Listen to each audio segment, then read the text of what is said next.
الله صلى الله عليه وسلم: الإيمان يماني والحكمة يماني.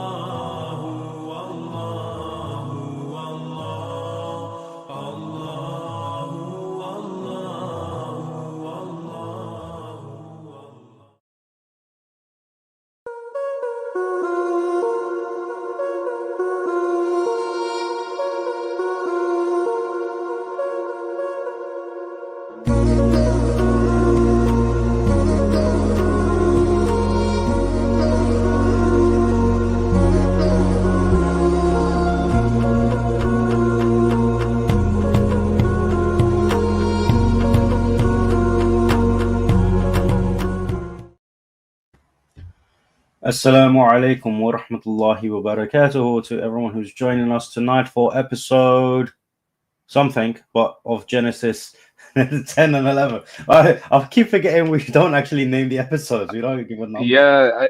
I think, by the way, walaikum assalam wa rahmatullahi wa barakatuh, akhi. I think this is maybe episode 6 or 7.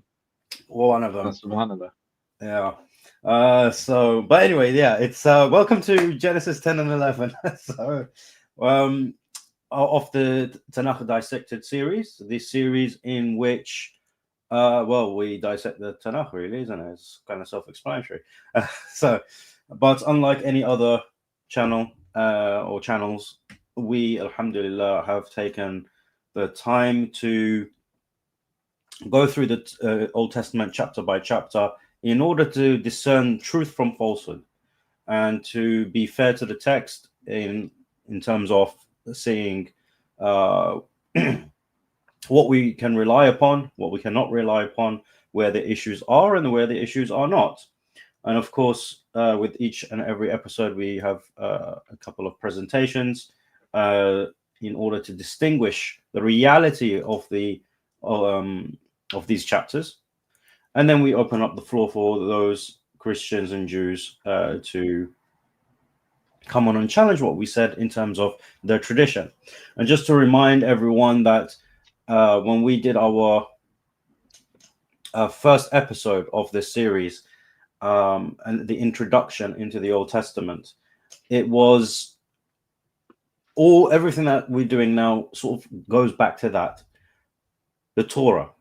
What is the Torah? How do we know that we have the original Torah? Can the Jews say to us that they have the original Torah? Can the Christians say that they have the original Torah? If so, then how do you explain all the things that we have brought forward so far? And we'll continue to bring, inshallah ta'ala. And this is going to be interesting because this is going to be the episode in which we sort of segue into the life of Ibrahim alayhi salam as per the telling of the Torah, and we'll look into the histories and all of that as well. So that's going to be interesting, inshallah. Well, of course, with me, we have the team from Dots Connected to Islam, Faisal and DeAndre. Assalamu alaikum to you both. Wa alaikum assalam wa rahmatullahi wa barakatuhu. How are you doing, brothers? Alhamdulillah. Doing okay. Yeah, I realize I gave salam to you twice now. Yeah, all the better. Yeah.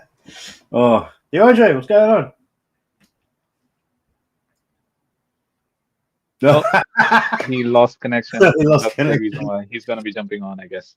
Yeah, no problem. And just to let everybody know, Ali will be joining us a bit late, but inshallah he will be here.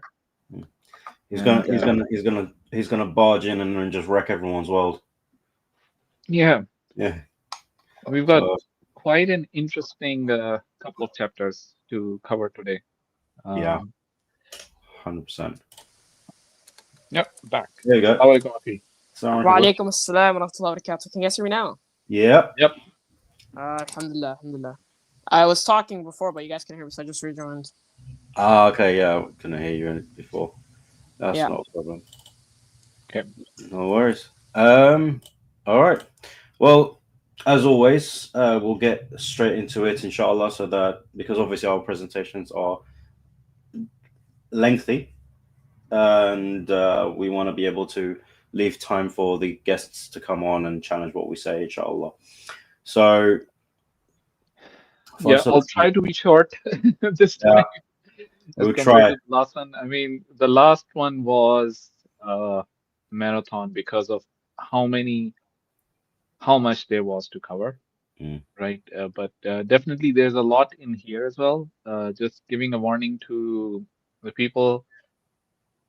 A lot of it is very academic. It's very it, it's easy to understand what it is.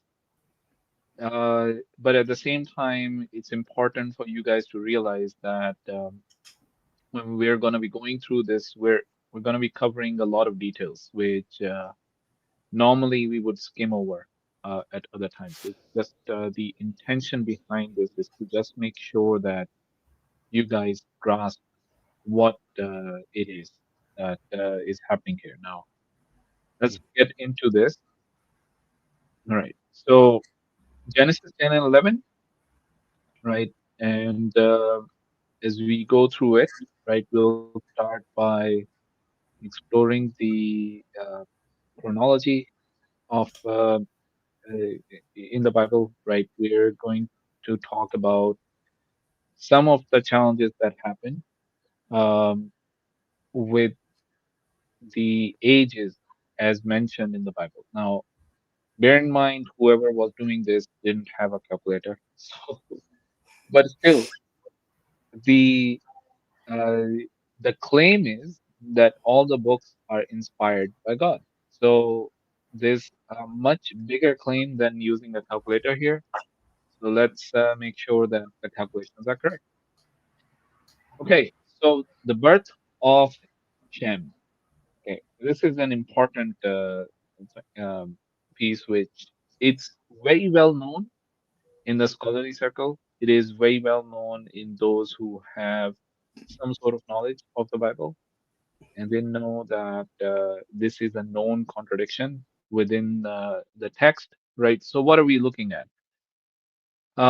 What we are highlighting in here is that there is a problem in the birth of Shem, right? So it is very clearly mentioned in Genesis 5:32 that Shem and Ham and Japheth, all of them were born when Noah was 500 years old, right? And the flood happened when Noah was 600 years old. Okay, so we have that in Genesis 7:6. Okay, so Shem should be 100 years old when the flood starts. Now, 2 years after the flood, Shem was 100 years old when he became the father of Arphaxad, right? So this is what is written in the Genesis 11, that this is the account of Shem 2 years after the flood. When Shem was 100 years old, he became the father of Arphaxad, right?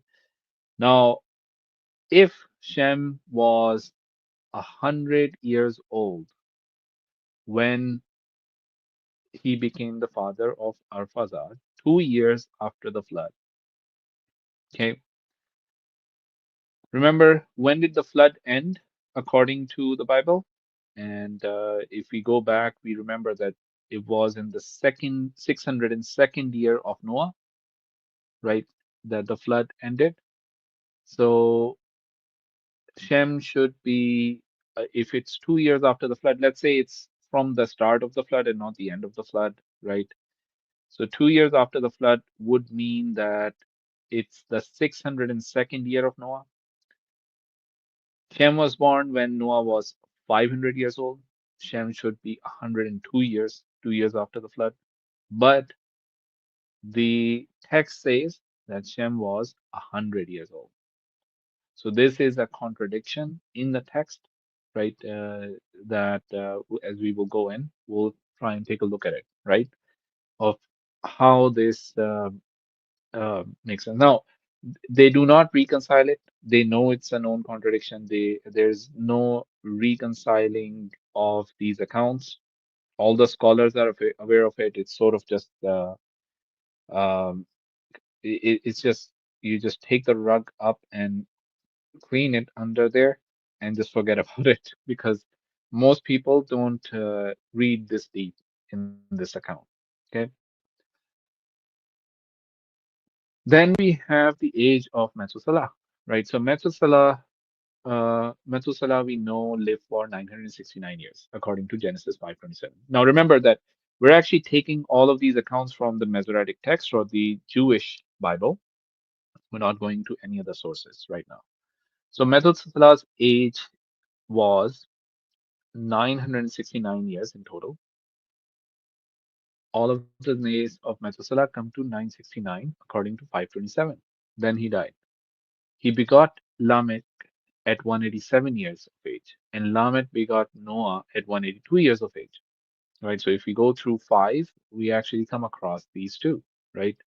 So when Methuselah has lived 187 years, he begot Lamech, and Lamech lived 182 years when he begot uh, Noah. So if we add the 187 and the 182 together, that gives us 369. So Methuselah was 369 when Noah was born, and Noah's flood began in his 600th year. So Methuselah would be around in the year the flood happened. Okay. But we're never told that he was on board the ark. Now, why do we think that is the case? Because the flood started at the beginning of the year and it went on for most of the year. Okay. So let's continue. And there is an interesting, this gets interesting when we get to the Septuagint. Now, in the Septuagint, when we go through the text, again, Methuselah lived 969 years in total, right? And his begetting age in the Septuagint is actually different, right? He beget Lamech at 167, and Lamech begot Noah at 188, right? So Methuselah lived 167 years and begot Lamech. Lamech lived 188 years and begot a son, right? Now, bear in mind that we're not looking at the Masoretic text. Most of the translations that you see today pick up from the Masoretic text, not from the Septuagint and not from the other sources. Okay.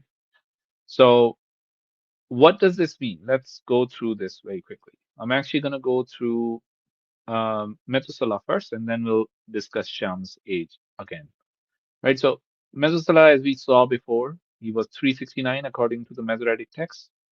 Okay, when Noah was born, and he should be around 600 years after that, when he's 969 years old. Okay, when Noah was 600 years old, and the flood started. Okay, so Methuselah, we're just questioning why is Methuselah not mentioned there. Now, this is a question everybody knows. It's not an argument saying that Methuselah, he could have died at the very beginning of the year or something else happened. We don't know. We're just pointing out that this is never mentioned in the Bible. Okay. However, when you look at the Septuagint, especially the Sinaiticus, okay, in the Sinaiticus, which is a 4th century manuscript, right, we have Methuselah as 167 when he begat Lamech, and he lived 802 years after that. Adding up the 188 plus 600, that gives us 788 years. So he would have lived 4 more years. So he should have seen the flood, seen the end of the flood, and he should have survived after the flood. But he's not mentioned anywhere in the text as having survived the flood, right? Only the family of Noah and his sons and their wives and his wife, those are the ones that are mentioned. So, question again for those who consider that the Septuagint is a reliable text, especially the church fathers. Anyone who considers the church fathers as people who hold the Septuagint as authoritative, right? Anyone who hold them as authoritative. Question to you guys: why are you? How do you reconcile this? Okay. Now, interestingly, when we look at the Alexandria Codex, this has been changed in the Alexandria Codex. In the Alexandria Codex, which is a 5th century manuscript, so it's coming in after the Sinaiticus Codex, Methuselah is not 167 but 187, and this number matches with the Masoretic text when he begat Lamech and lived 782 years after. So if we add the 188 years of that is in the Alexandria Codex, the Alexandria Codex does not have a different number for when Lamech begets Noah, right? Then we come to 788 years, and this sort of fixes the issue that we have. So someone, whoever it was, either purposefully corrected this, or it could have been that this was probably the correct number in there, right? But again, as we will see later on, that neither of these numbers match with the Masoretic text. Okay, and we have those questions that we will ask. Shem's age, again, as we were talking about it, right? Shem should be 102 years when he's begetting his son. However, it says that Shem was 100 years old when he begat Arphaxad, right? So, am I getting the name right? Give me 1 second. It is, yeah, Arphaxad, right? So Shem should have been 102 years, but the text says 100 years. Now, the two way these numbers are interpreted is that it could be that Shem was 98 years when the flood started, and 102 is the correct date, or it could be taken that and that Noah was actually 502 years when he had his son. So in one of those places, you have to correct the number, and scholars basically have different interpretation, and they come up with different numbers, right? So if Noah was 502, then they can basically say, okay, it was 98 years later, and when Noah was 600 years old, and 100 years when Shem was 100 years old, that he had his sons, and so on. So yeah, as we saw, this is not just with Methuselah's age or with Shem's age that we have these problems. This will become very evident as we go along, because there's a lot of in this chapter 11 combined with chapter 5, right, and the chapters in between, right. There's a whole landmine of textual variances in here, and we will see them as we go along. Now, obviously, what does this lead us to conclude? That the Bible contains mathematical discrepancies, and we urge the reader to consider the implication of these discrepancies, because if this book is divinely inspired, right, then there shouldn't have been these type of discrepancies in there, right? And we will see further how this is compounded as we look at other things, all right? So because anyone with a calculator or with any sense of how simple arithmetic is done, they would be able to figure these type of things out, right? Now let's move ahead. Let's look at the sources we have, right? And where, give me 1 second. Give me 1 second, okay.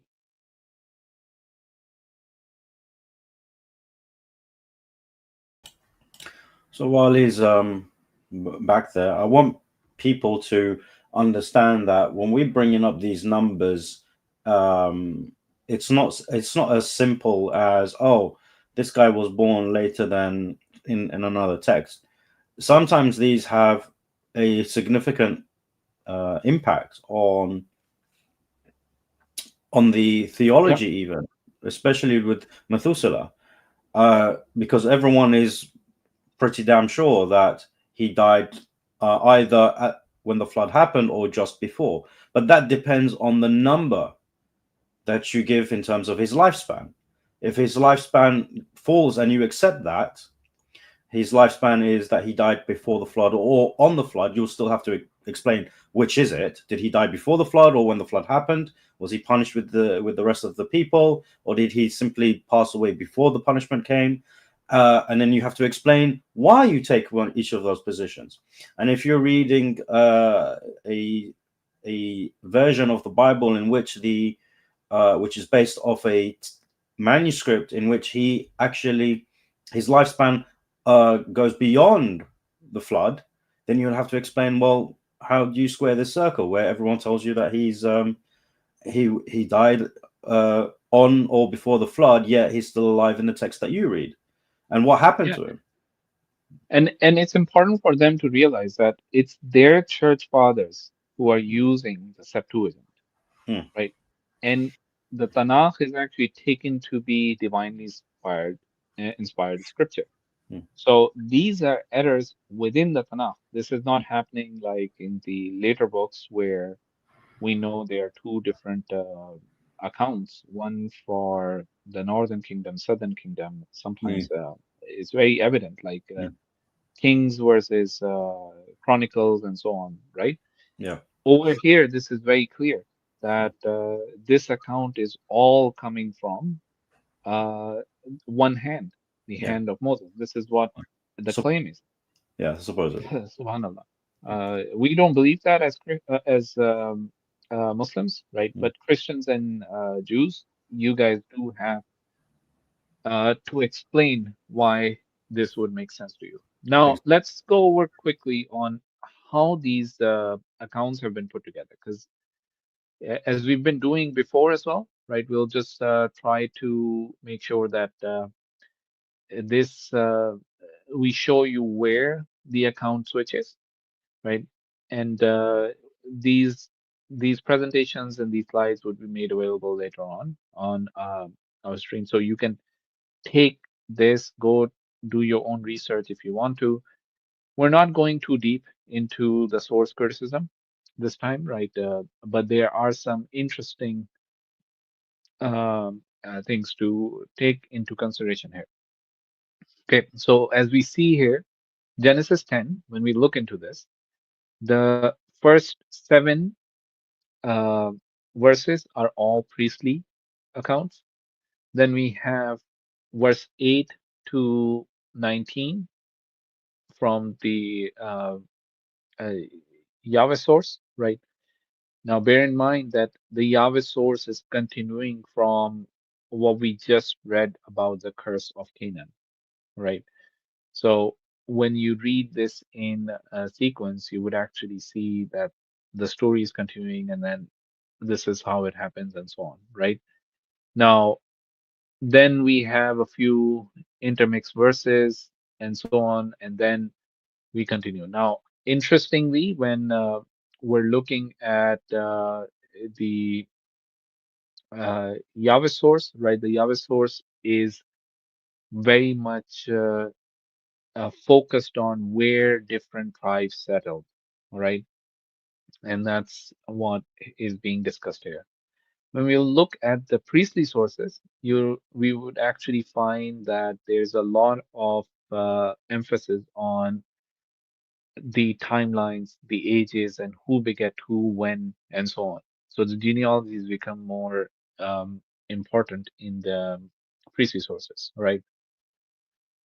Okay, so there's a sort of a high-level introduction given to the sons of Noah and their sons, right? So that's been given by the priestly sources, and then the Yahwist account goes into a bit more detail into who settled where, and that's going to be something which is interesting as we get to the story of Ibrahim al-Islam or Abraham in the Genesis, right?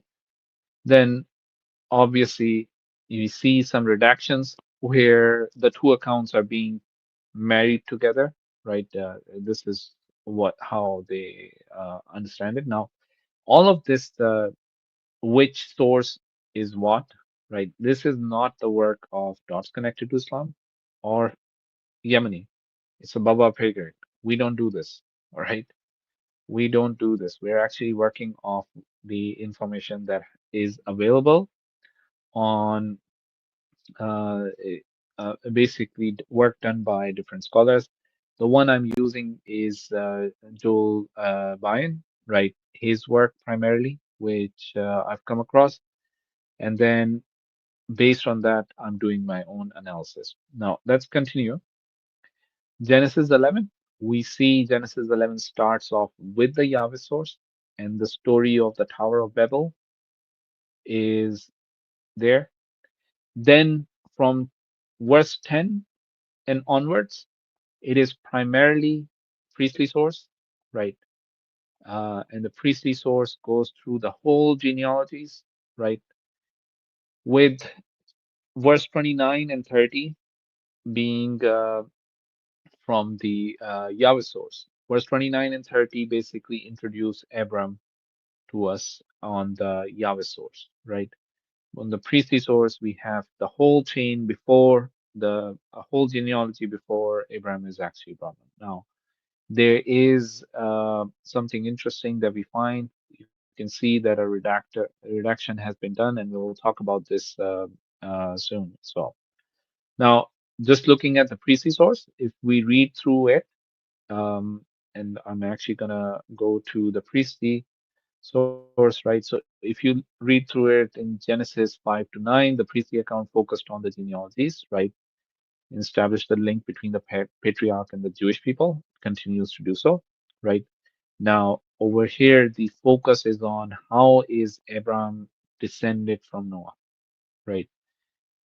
Priestly sources, genealogies are critical for them. They're always focused on, okay, how is it that we have as Jews, that the Jews have this divine um, um,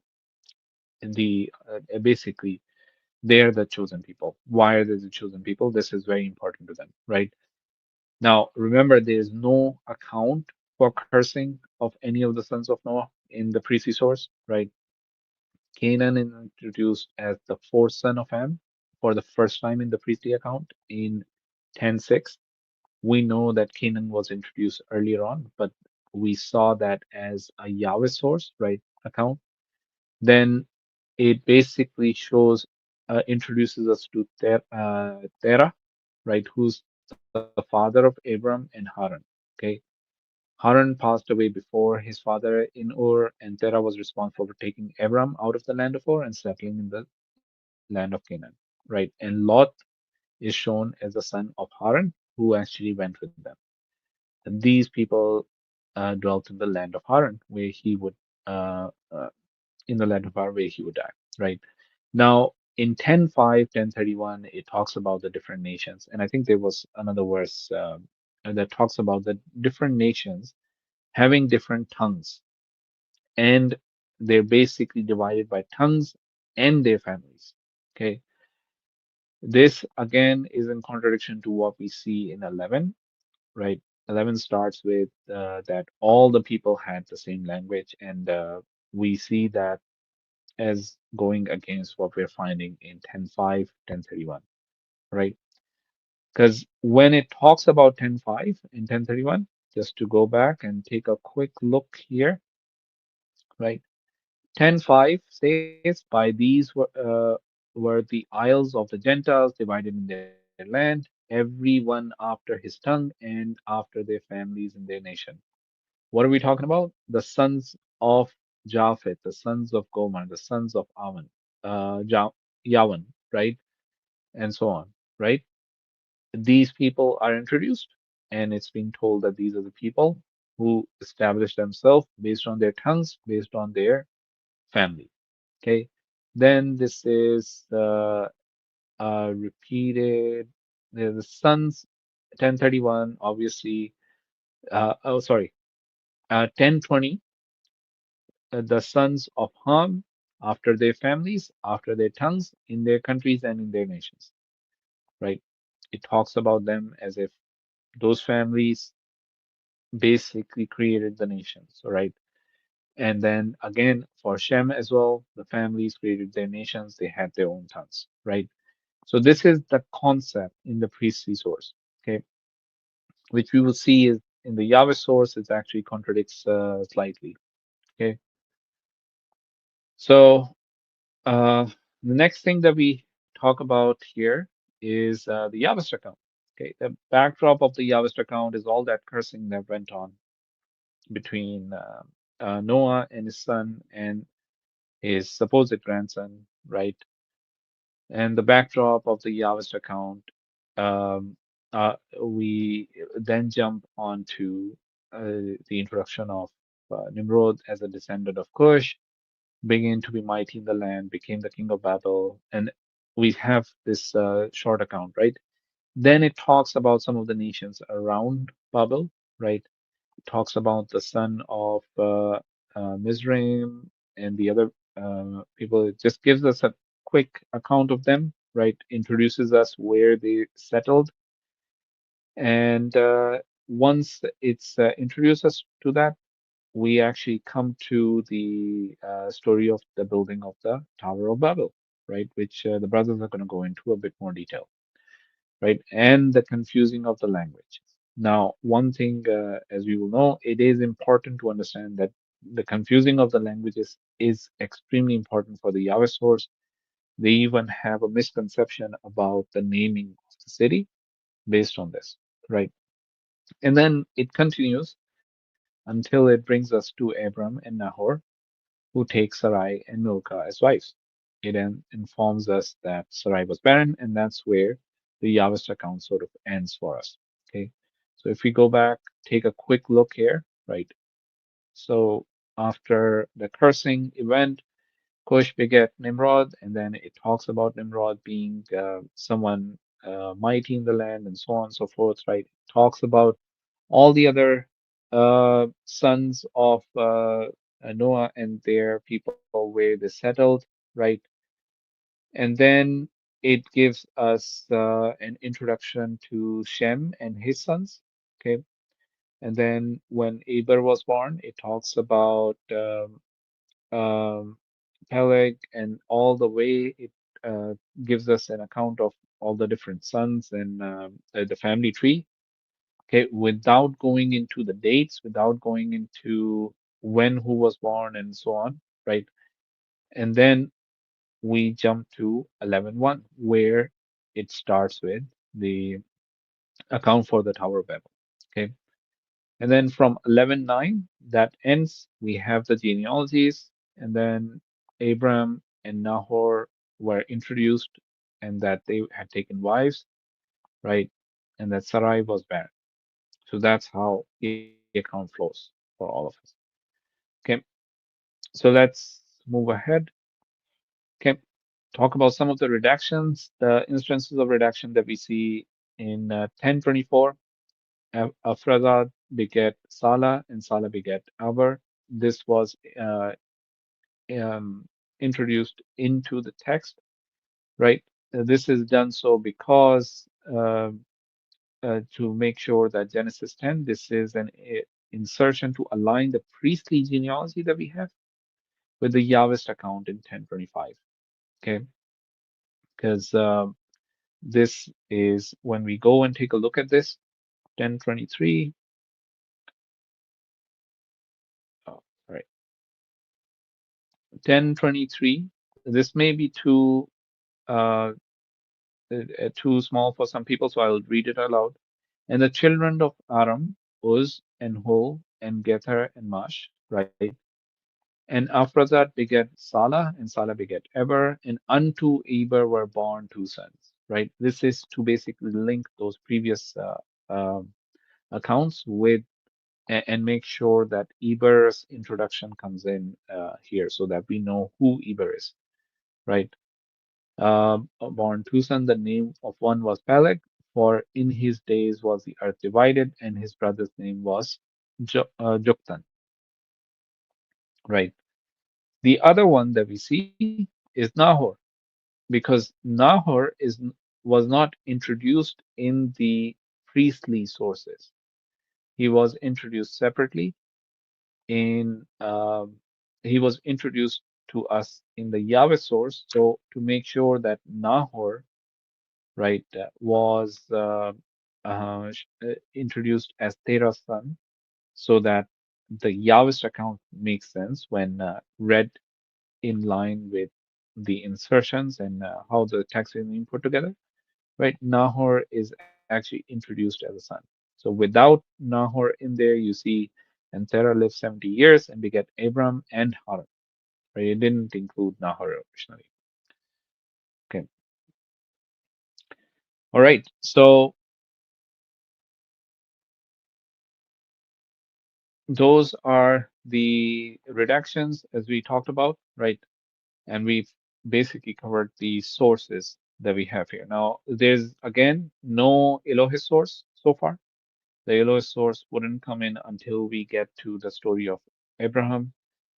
The if you read Friedman or if you read some of the source critics, they would basically say that the Yahweh source and the Elohist source were put together early. So that's the reason why they believe that there's only one creation account from the Yahweh source. And then a second person, a second redactor came in, combined the Yahwist slash Elohist account with a priestly account. All right. And then obviously the Deuteronomy um, is a book that was found when the temple was uh, in the temple when it was unearthed, right? We had that account of I'm forgetting Brother Deandra, who was the king. N- Was it when Deuteronomy was found? If you remember, okay, Oh, you're talking to me? It was King Josiah. King Josiah. Yes, I keep forgetting. In my mind, always Nehemiah or Nehemiah keeps coming up, but I know that's not the right one. Anyway, King Josiah, in his time that those scrolls were found, the scrolls of the Torah, which is the book of Deuteronomy, and that was included with the rest of the sources that we have. Right? That's mostly when you read Friedman or some of the accounts of the documentary hypothesis. Now, we're not saying that the documentary hypothesis is 100% accurate. It could be any of the other explanation, right? Or an explanation that we don't have. It's just that when you have these type of variations, you question whether there is one author or there's multiple author. At least we know there are multiple authors. The question now is how do you explain that? And that's what this is all about, right? So yeah, so that's the thing, right? Which text is which source? This is all done by scholars of the Old Testament, source critics. It's not Yamini, myself, or DeAndre, or Ali who are coming up with this. We're just taking their work and we're just using it to ask questions. How do you Christians, how do you Jews explain this sort of um, text, right? Which clearly shows different writing styles, different uh, terminology that is being used, different uh, has contradictory accounts and so on, right? How do you explain all of these, right? And then when you go through these narratives, right, right, it is upon you if you believe that there is one author. You're the ones who have the onus to actually show us, in light of what is written in there, that with all of these the problems in the text, why you still believe that there could only be one author when it's contradictory, when it has multiple accounts of the same event, and so on, right? So for us Muslims, this is just a confirmation of what we know, right? And the Quran tells us in 279 that the people knowingly changed the scripture and presented it as the book of Allah, right? And the Quran warns us about it. We're just seeing this prophecy in the Quran being fulfilled. Whether you're looking at the people in history who wrote these texts and claim that this is the Torah, right? They inserted certain things, they changed certain things, right? And they put it, this is the Torah, or the scribes and the redactors that we're talking about who found this and tried to put something together as the book from Allah, right? When it's clearly not it's not the book from Allah, right? And then even today, the textual critics and the source critics, as they put together these texts, right? And they say, okay, this is the version, the King James version of the Bible. This is the New Revised Standard. This is the English Standard Version, American Standard Version. All of these different versions, right? When they come up with these, okay, how do you explain them adding and removing from one source or the other source? Because this is just proving the Quran as true now. Okay, 'cause they can choose what to go in the Book of God, right? And that's, we're not saying that there's not a good reason to take that. Maybe a lot of these people are atheists. They don't consider this as a book of God, right? And we've seen example of those, for example, Bart Ehrman and some of the others who are source critics. They ask this question. They don't consider this the Bible to be the book of God, right?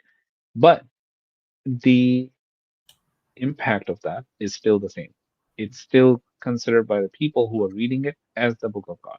It is misleading to tell the people that this is the book of God. This is just a historical document, right? So remember that Allah's curse is on all those people who write the book with their own hand and claim this is from Him, right? It is important. Actually brings me on to this comment, which Yeah. was where John is saying, "Why focus on Christians? I'm not spreading Islam." Firstly, we're not just focusing on you. You're not that important. We are tackling the Jews as well. And secondly, in terms of spreading Islam, that's precisely what we're doing. These presentations, this series, this entire series, is to highlight one of the most fundamental things that Islam teaches: that you do not have the Torah, you do not have the Injil, that you have a corrupted scripture that is written by the Jews, and then it is claimed to be from Allah, as Brother Faisal has outlined perfectly here. So we are giving you the evidence that the Quran is actually correct. So this is how we are spreading Islam, inshallah. Okay, by educating the people on the reality of their scripture and the reality that the Quran 1400 years ago was correct on things which we are discovering today. You know, source criticism, Brother Yemeni, is something which is very recent. It was known before, but it was actually taken for granted because you would be excommunicated, you would be called a heretic, you would be put up on the cross if you made any comments like most modern scholars are able to do nowadays, right?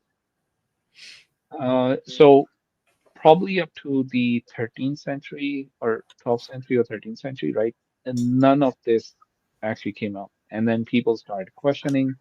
A lot of those publishings that happened posthumously, right? If it happened during their lifetime, they were actually excommunicated, some were persecuted, right? And their books were put on the blacklist. I think the Catholic Church has this list of books that they do not allow people to read, right? So their books are on those lists.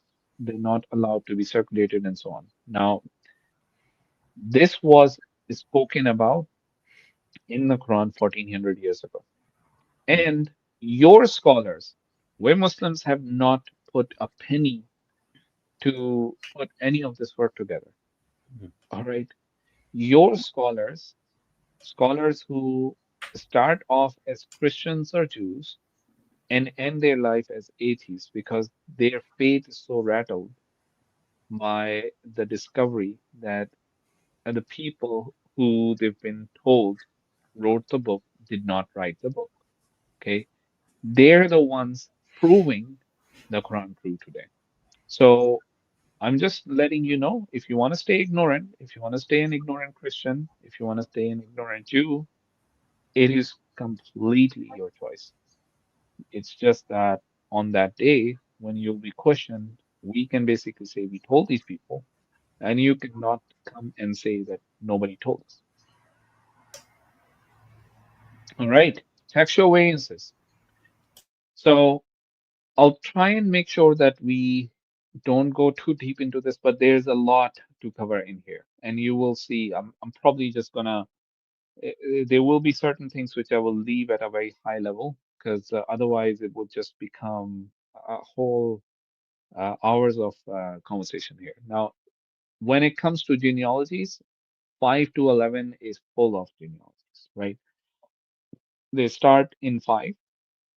We've got all the sons from Adam all the way to Adam's son, and then his son, and all the way to Noah and Shem, right? And Japheth and sons of Noah. And then Genesis 11 and onwards talk about who the sons of Noah, of Noah were, all the way till we get to Abram, right? So these genealogies are extremely important for Jews, right? But we don't have anything like this in uh, in the Quran, right? So Brother Yamani's work has been cut out, right? Not much to criticize here, but interestingly enough, there's enough work added to my plate for you guys, as you will see. Okay, so we'll talk about the Masoretic text, the Septuagint, the Samaritan Pentateuch, primarily. We'll discuss those three first, and then we'll add some of the information from the Book of Jubilees, although I won't go into the Book of Jubilees too much as well. I will just cover that on the top level, right? So when it comes to genealogy, again, there's very little consensus between textual witnesses, right? The Septuagint is different from the Masoretic, which is it, and the Masoretic doesn't agree with the Samaritan, and we will see that. Even within the copies of the Septuagint, there are differences, and we'll discuss those as well, right? And we actually talked about one of them already, but we'll go over all of them soon, right? Then there are also some additional names in genealogies. People who you think were the sons of certain people are actually the grandsons of uh, those people, according to which witness you're using or which of the source you're actually going to. Okay, so Canaan is the specific example, obviously, right? Then the question that we're asking Jews and Christians is which version of the text? The Septuagint, which is a 4th and 5th century book, the Masoretic text, which is a 10th or 11th century book, or the Samaritan, which is allegedly a 4th century book, but the extent is from 13th century. Which of these is the correct one? Or should we actually go with the Book of Jubilee, which we will talk about at the very end? Remember, the Book of Jubilee is the one that we found in the Dead Sea Scrolls. Now, bear in mind the Dead Sea Scrolls, when it comes to Genesis, there's a lot of the book of Genesis does not exist in the Dead Sea Scroll. So, where do we find some of the Genesis accounts there? In the Book of Jubilees. Now, how much of that Book of Jubilee is surviving? We'll have a look at it some other time, but suffice to say that the Book of Jubilees, the sources that we have is obviously the Book of Jubilees from the Dead Sea Scroll and the Book of Jubilees as in the Ethiopian Bible. Okay. And it's a very interesting book because this is sort of a rewriting of the Genesis account, right? And it contains a lot of the parallel texts that were existing as far as the Genesis and some of the other books are concerned, right?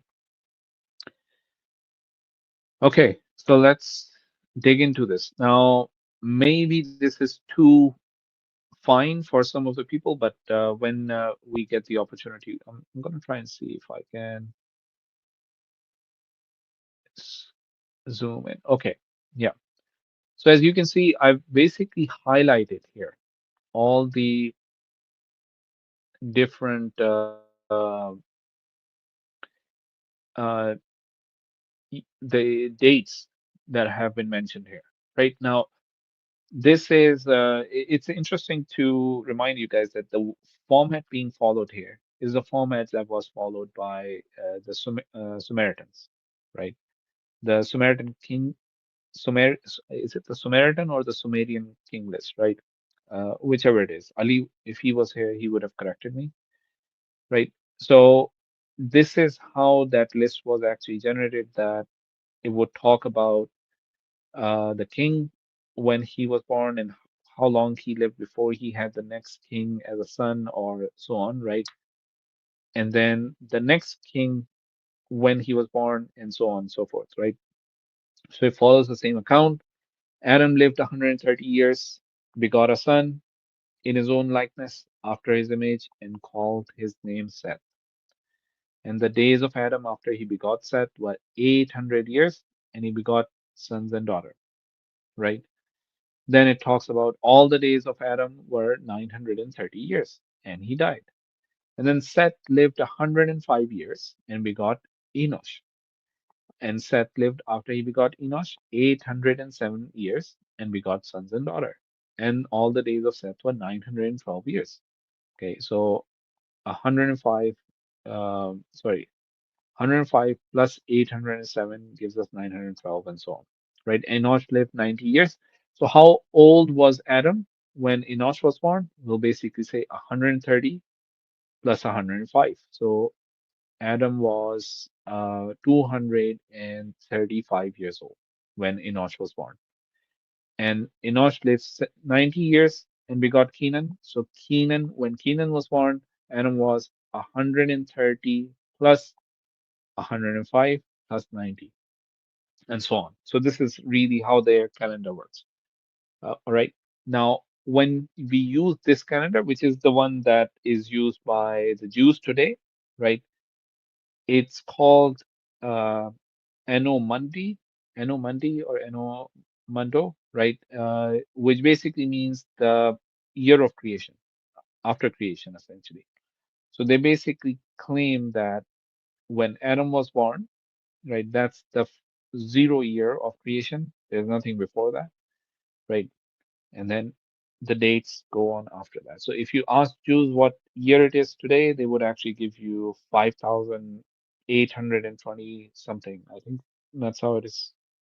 Brother Yemni, can you check what year it is according to the Jews?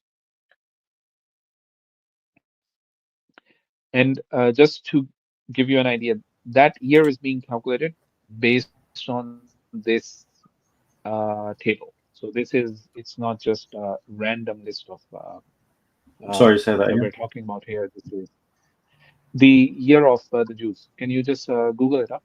What year it is? I think it should be The year, 5,800 something. the year Yeah, of the Jew. the Jews, yes, because they go by the year of creation, right?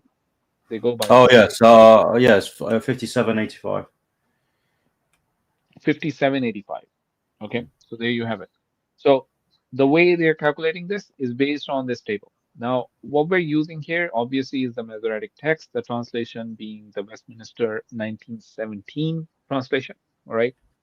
Um, so this was it's fairly accurate. It's basically considered sort of a standard by on most accounts. So we're just going to go by this. Now, this is really how this is going. Now, whenever it is in line with the Masoretic text, I've actually highlighted it in yellow. Okay. However, as you would see here, when we're looking at the Septuagint, Adam is no longer 130 years. He was 230 years when he had his son Seth, and he lived 700 years after that. So instead of living 800 years, which is what we see in the Masoretic as well as the Samaritan Pentateuch. Okay. So his total years are the same, but as we saw, there's differences. Now, we've gone ahead and highlighted the differences throughout the text, and I think we've achieved the goal of what we were trying to do to basically make sure that people understand where things are coming from, right? How the Jewish calendar is made. right? And everything else. Now, let's take a look. So going to the next slide, 511 all the way to 22, you see that even in the Samaritan Pentateuch, you start seeing variations. Okay. And then obviously the variations are there in the Septuagint. Now, this is the one that you're seeing here. Um, right, where is this? Malale and Enoch lived 165. Okay, this one that you're seeing here is the Codex Sinaiticus, right? Obviously, Codex Vaticanus, Codex Alexandrinus, that has the Alexandria Codex, that has a different number for some of them, not all of them, right? I've not highlighted those here, but we'll actually go to a table later on to take a look at this. Now, the one that we talked about, Methuselah, 187 years, right? Methuselah had lived 67 years, according to the Samaritan Pentateuch, right? And he lived after he begot Lamech, 653 years. Okay, so and the days of Methuselah was 720 years, which is different from what we have in the Masoretic, as well as what we have in the Septuagint. So again, Lamech was 53 according to the Samaritan Pentateuch. So they don't have the issue with the dating of the flood because it's within the time frame, right? So he was 53, Methuselah was 600, and sort of when you add this up, 53 plus 600, Methuselah is like right on the flood, right? It coincides with the flood. Okay, so it's similar to how we have with the Masoretic. However, obviously the Septuagint, right? We can see here 167 years, right, and 188 years. So different from the Masoretic text. Now, this causes all sorts of problems again. Now, remember, whenever any of the text contradicts the Masoretic, okay, the Masoretic is by default taken as the most reliable text. The Samaritan Pentateuch is not considered as reliable as the Masoretic, or for that matter, even the Septuagint. It has a lower sort of reliability. The Septuagint is considered the second most reliable text that we have. Okay, so this is why it's important for us to know sort of how these people are playing now. Depending on certain scholars, some of the scholars may actually take the Samaritan or the Septuagint as more reliable. Especially, let's say, if we're going to go take a look at the Samaritan people, the people who use the Samaritan Pentateuch, the Peshitta or the Samaritan Pentateuch, right? They may have a very different criteria. They may not consider the Masoretic text as the most reliable text, and so on. Okay, so it's important to understand who we're talking to and what is the tradition they're coming from. All right. So you can see here lots of pinks, yellows, some yellows as well in both the Samaritan and the Septuagint. Okay, we'll continue. This is the start of 10. There's not a lot in here that needs to be criticized because it's not dealing with the genealogies. Again, I basically let go of this. There are certain question marks here, but they're not as critical, right? All the way to 1110. This is again the priestly account. 1110 is where the priestly account starts. Now, what is the account talking about? Sons of Shem. Shem was 100 years old. We talked about this earlier on as well. When he begat uh, Arphaxad, right? Arphaxad. Now, and begot Arphaxad 2 years after the flood. Okay, so this date is very specifically given here. If the 2 years after the flood was not there, there wouldn't have been anything to reconcile. But it's there in each and every one of the tradition. So it's not like you can accept and say, okay, we can take this out because only the Masoretic text speaks of this. None of the other traditions have this. Every tradition has this. So they cannot avoid this. They cannot shy away from this. It's there. The 2 years is there in each and every one of the texts, right? And Shem lived after he begot Arphaxad 500 years. Okay, and he begot sons and daughters. Now, there is a very interesting chart that I'll actually show after the presentation is over, and then we'll end with that chart today, inshallah. Right? But these dates are important. Okay, and Arphaxad lived so on from 1112. We can see that it's starting to deviate from the Masoretic text. Again, completely different. Even these numbers are not going to be matching up, as we are going to see, and all the way to 26, where this whole genealogy ends. All right.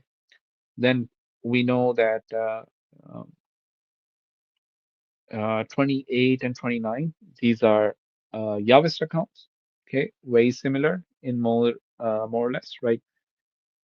Okay, and then sorry, 1130 up to 1130 is Yahwist account, and then we have this final line from the priestly source again, which has variations when we look into this. Now, let's continue. Let's summarize what we've seen so far. Okay, so each of the head, right, where it's matching, I haven't highlighted that, but whenever it's different, it's been highlighted. Now, why is this important when we go through this? Why is this important? Because the Jewish calendar will change depending on which text you're actually going by.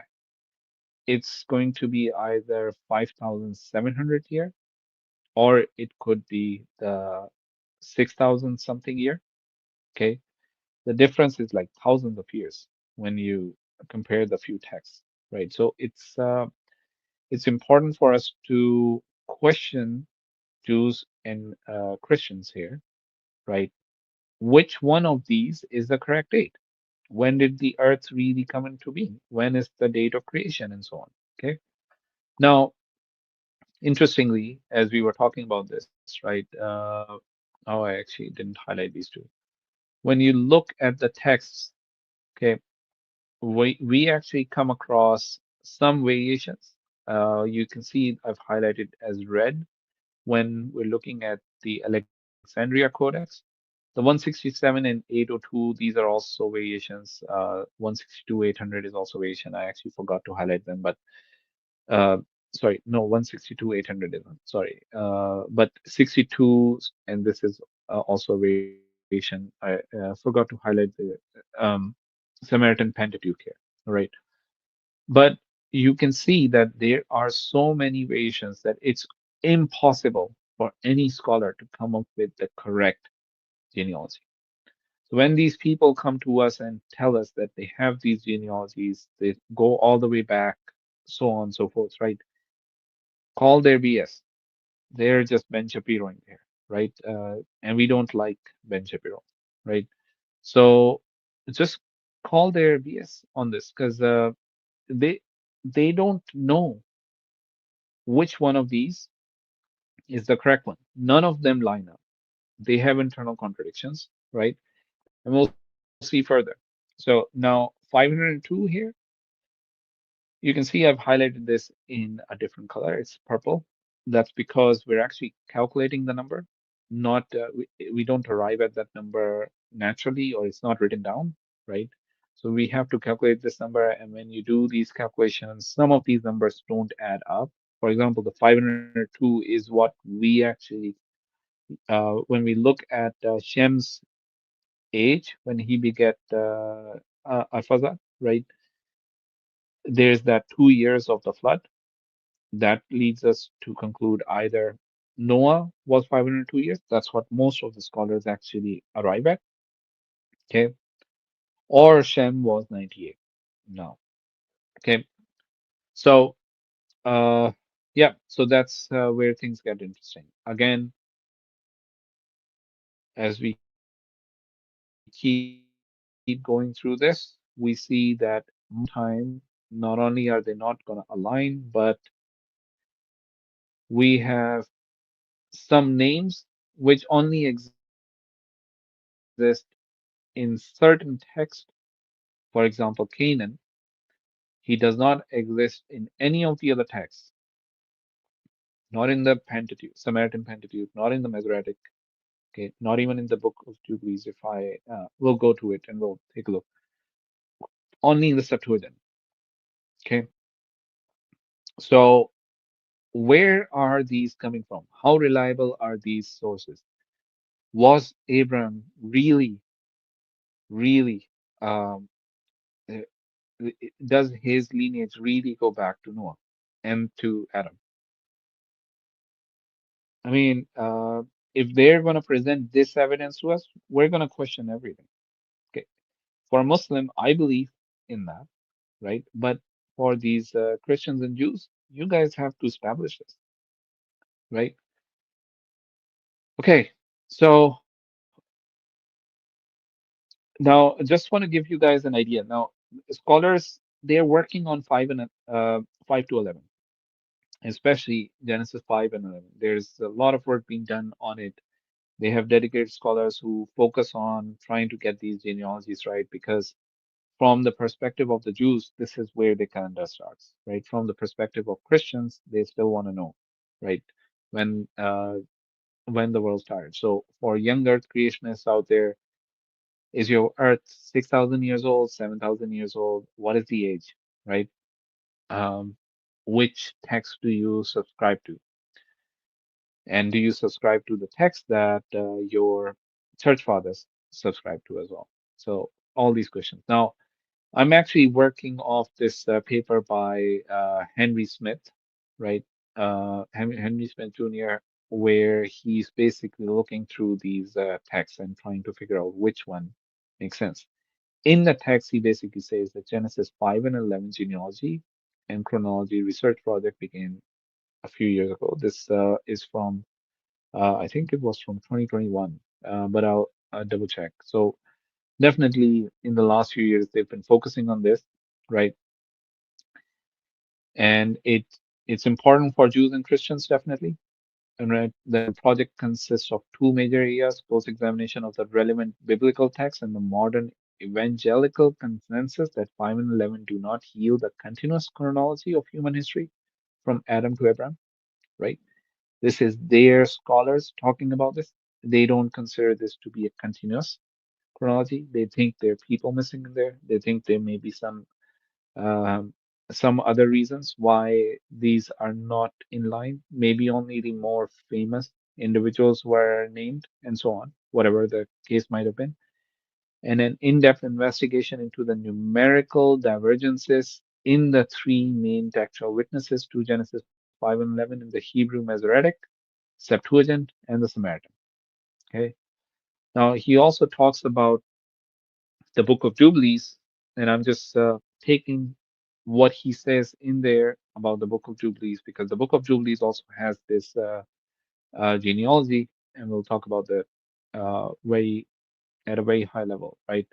The Book of Jubilee, the authors of the work of Jubilee, uh, they are considered as rewritten scripture, though having used the scriptural books as authoritative basis, have so changed the character of the base text and redirected the theological themes or thrust that the new work is no longer an exemplar of the biblical book, but has become a new composition. Okay, so that's what they consider the Book of Jubilee to be, right? And this is what Eugene Ulrichs basically talks about in his empirical evidence for scribal and editorial transmission of Second Temple religious literature. So the Book of Jubilee is considered a Second Temple literature, right? This is what they talk about. As a rewritten scripture, Jubilee proposes a few things. What are they? To come from a new divinely authorized speaker, an angel of the presence, mediating God's words to Moses. The invoking of both the angel and Moses are serious claims to God ordained authority. This is what the author of the Book of Jubilees is claiming. It's to reveal a new theological agenda, including an adherence to a 364-day solar calendar, right? This is important for the author of the Book of Jubilees, okay? And they talk about this. To serve as the newly revealed revelation originally written ages before on heavenly tablets. So they claim this is what was revealed on heavenly tablets, and then they've actually copied it from there. It's been revealed through an angel to whoever the author was to serve. And since the heavenly tablets are said to predate the Torah, Jubilees possesses a superseding authority over and above the law of Moses, right? So this is again, we're going into the Apocrypha. This book is rejected by most Christians in the world, right? The Protestants reject it, obviously, and the Catholics also reject it. There are some traditions which accept it. I think the Ethiopians have some traditions in there. I don't think it's in the Ethiopian Bible, but I can double check. But uh, it's accepted there, and obviously the people who were part of the Dead Sea Scroll, who were maintaining that tradition there, they also considered it as a divine book. Oh, True. he's with us. Just quickly Go on ahead, that. Rafi. Yeah, just quickly on that, because the Book of Jubilees, people deem it as an apocrypha. It's not something that's canon. No one considers it canon, except the Dead Sea Scroll community did consider it canon. It's part of their canon. And we do find, and interestingly enough, if I just remove this quickly and share my screen, because we use, for example, Logos here. The app Logos. When you actually look through the contents of the Dead Sea Scrolls in Logos, guess what's missing? If you look through it, Genealogies. No, Jubilees. Yes, the genealogy, because we have nothing. We've got chapter 6 and then nothing until chapter 12.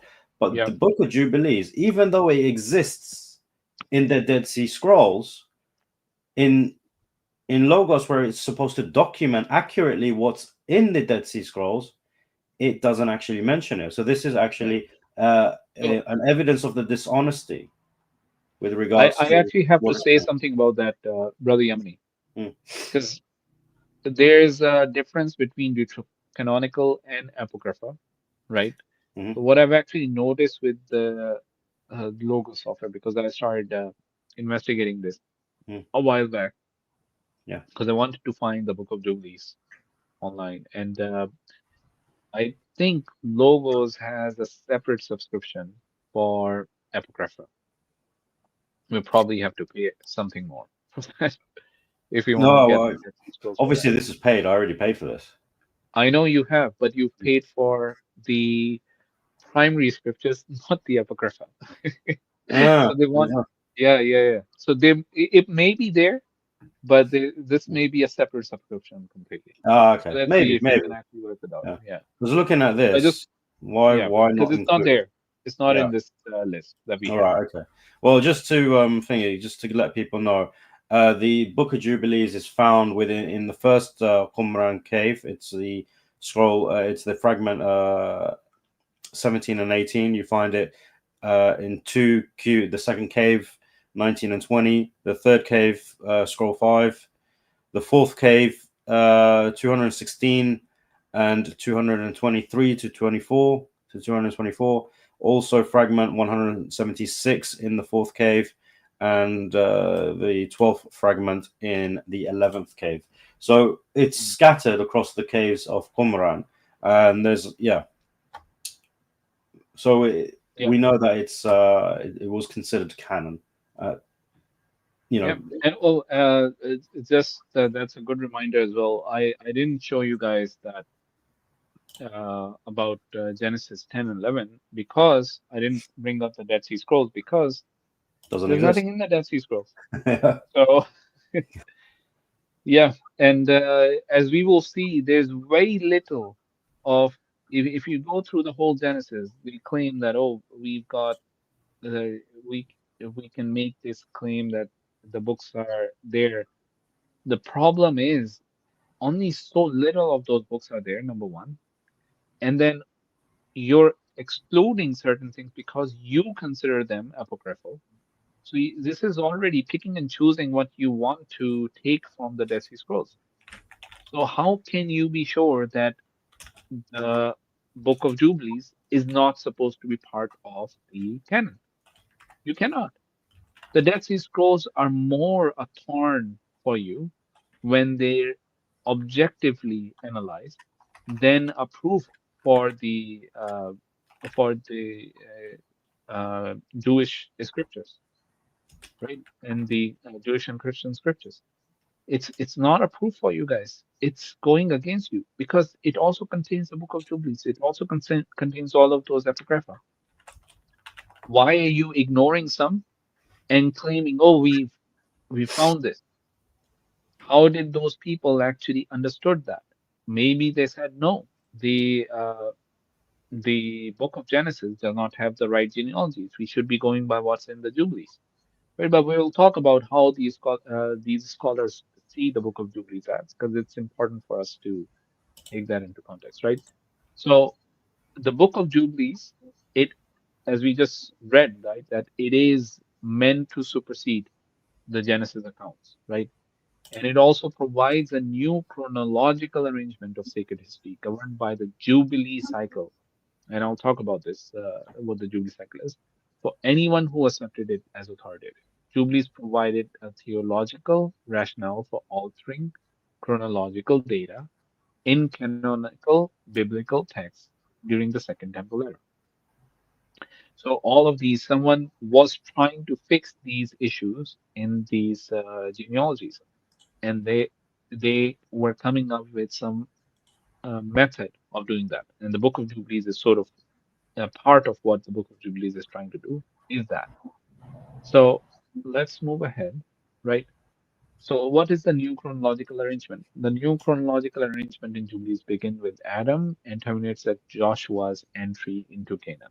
So it comes all the way to the Exodus.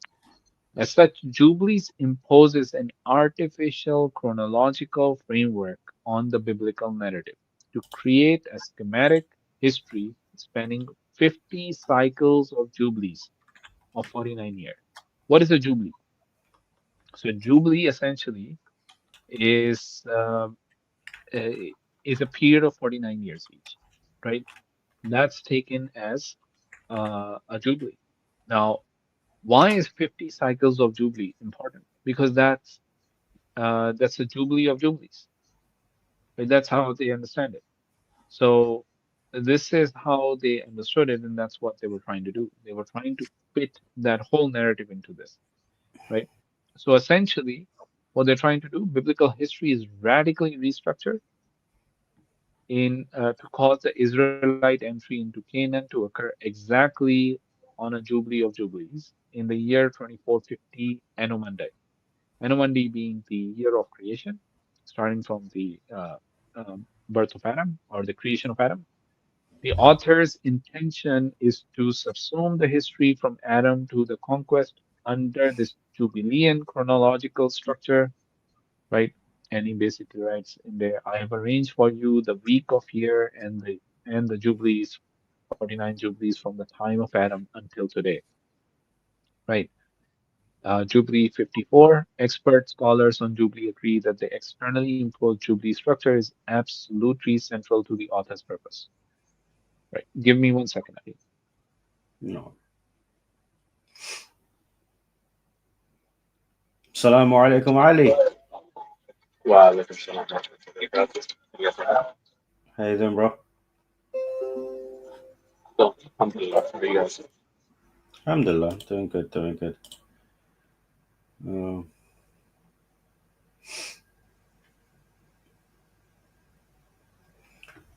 So, all right. Yeah. Brother, is there too much noise? Can you guys hear me, or is it a lot of noise? Yeah, we can hear you. Are you home, Ali? No, I'm not working. Okay.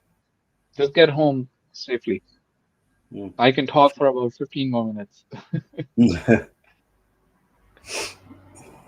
Okay, so Unfortunately, I won't be home until about 4 or 5 hours from now. So I'll be here for a while. 4 or 5 hours. Yeah, I'm on my break, so that's why I told you. But anyways, Okay, okay, you okay. can go and continue. Do you wanna continue? I can stop at this slide and then I can continue later if you want to go on now. Uh, no, it's fine. I'll work something out. The longer I stay on my break, the more I have to stay afterwards. So it's okay. It's okay. Okay, okay. So let's try to finish this up. So the chronological framework of Jubilees in the weeks is common to other works in the Second Temple period that divide the world history into eras of predetermined length, right? Underlying all of them is the idea of periodization. At the end of a predefined length of time, the world returns to its primordial state. The 7 cycle, so the 364 is essentially um, so many weeks. How many weeks would that be? 52 weeks exactly, right? That's why it's 364 days year. And then as even with the cycles, you see 49 years, which is 7 into 7 and so on, right? So they had this number and they were playing around with that understanding. It is possible to demonstrate that the chronological framework was superimposed upon the already existing stories, right? So this is how the current scholars view the Book of Jubilees and why they don't consider this to be canonical. Now, bear in mind that's all fair, but it's still, if the Dead Sea Scrolls are proof that the tradition is important, then the tradition actually holds that this was what the text was. So why isn't it part of the canon? So let's take a look at the uh, dates in there, right? I'm just going to compare Masoretic with the Jubilees. We're going to ignore the Samaritan because the Samaritan actually coincides significantly with the Jubilees, right? But a small number here and there off, but we'll ignore that for now.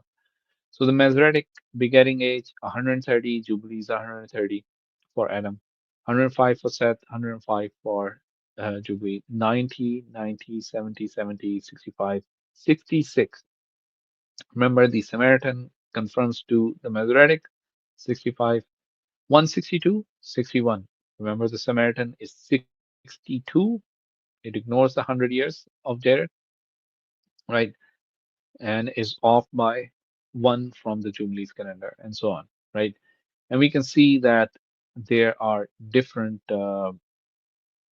uh, different dates for others as well, right? The total on the date of the flood adds up to 1656 in the Masoretic text. In the Jubilees, right, it adds up to 1307. Okay, then Shem all the way to what do you call it? The year from the flood of Abraham, right? Oh, this is Jubilees. Where is my Masoretic? Masoretic is so 2158 for Shem, Arphaxad, and so on. All the way we have 3388. Okay, for the birth of Abraham, according to the sorry, not that 2008, according to the Masoretic text, right? According to the Septuagint, 3388, so almost 1300 years difference. Okay, according to the Book of Jubilees, Abram was born. To Abram, it's 1876 year. Okay, so remember they're trying to fit everything in the 2450 years, so that when they conquer the land of Canaan, it's actually the 2450th year, the Jubilee of Jubilee years for them, right? So that was the intent behind it, but you can see when you're looking at these dates at the bottom, how drastically different these dates are. So if the Jews were to go by the Septuagint, they would actually be in the year 6,000 or almost 7,000 years, right? But they go uh, by the Masoretic text, so they're in the year 57, right? 5,700, right? Not sorry, yeah, 7,057. Okay, so this is what we see. So the Genesis 5 and 11 project, some of the conclusions from it that Henry Smith was talking about. Henry Smith, he is a researcher with the administrative director of the Khirbat al Makatir, right, and Shiloh archaeological excavation in Israel, right? And he's basically concluding that the Jubilee seem to be a rewritten text to align with the predetermined calculation. Okay, the Pentateuch, the Samaritan Pentateuch, is the least reliable of the main texts compared to the Septuagint and the Masoretic text, and he cites over there that it coincides with the Jubilee. The dates in there coincide significantly with the Jubilee and so on. Right. Then the Masoretic text chronology questions the short timeline of human history and lacks comprehensive evidence. Right. So the Masoretic text is also not reliable. And then the LXX timeline or the Septuagint timeline is the longest one. When you look at it objectively and question, okay, can that be the one? That's the closest one they have, the one that they can justify most, right? But 5 and 11 have got these scholars pulling their beards and losing their hair, right? It's a work in progress. They're trying to figure out what the correct dates are, right? And trying to explain the evidence that is available. Right. I think that's the end for this. I do have one last thing that I want to show everyone. Okay. Brother Yumni, you can take my screen down. I'll actually bring it up after this. Once I have it, I'll bring it up. Give me 1 second.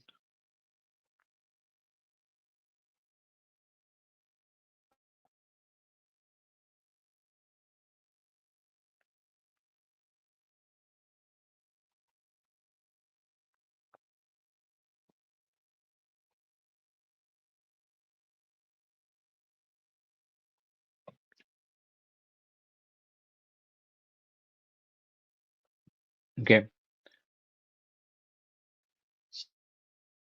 So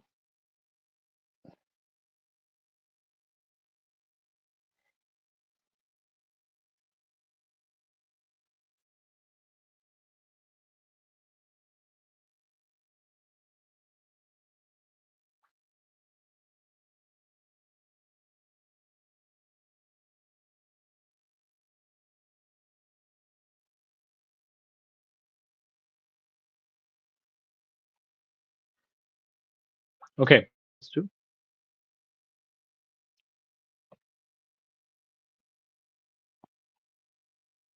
No, it didn't allow me to do that. Let me actually put it in the back chat at least. Okay. Okay. So so you can go in to this website, timeline in Bible timeline, right? And have a look at this. This is the timeline showing the patriarchs when they were born and how when events happened, right? It's highlighting that now.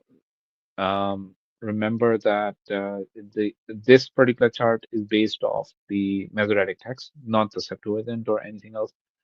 So Adam, year 0, okay, and he dies in the year 930, okay, end of year 930, and so on. Now this is how it goes. When he was 130, Seth was born. When Seth was 105, 235 for Adam, 325 for Adam. Enos was born. Enos had Canaan, Mahalalel, was born when Adam was 395. So Adam is actually seeing all the way to Lamech.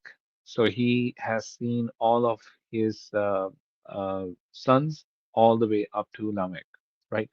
So this is important for you guys to remember, and that even with Enoch, when he was preaching, Adam was alive, right? When some of these other people are preaching, Adam is alive, right? So it's important for you guys to remember this. Now, let's continue, right? Enoch, Methuselah. Methuselah, you would see that he goes right all the way up to year 600 of Noah when the flood came on. Okay.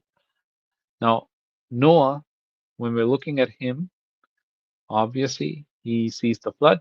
Shem sees the flood, right? We'll continue in the post-flood timeline that Noah and Shem, right, from the year of the flood and onwards, right, when Shem is 100 years old, he has Arphaxad, right, and so on. Now, we've skipped the second Canaan, who's in the Septuagint because this is Masoretic text. Now, again, as we saw, this is how it's continuing. Now, interestingly, who is Noah when Noah passes away?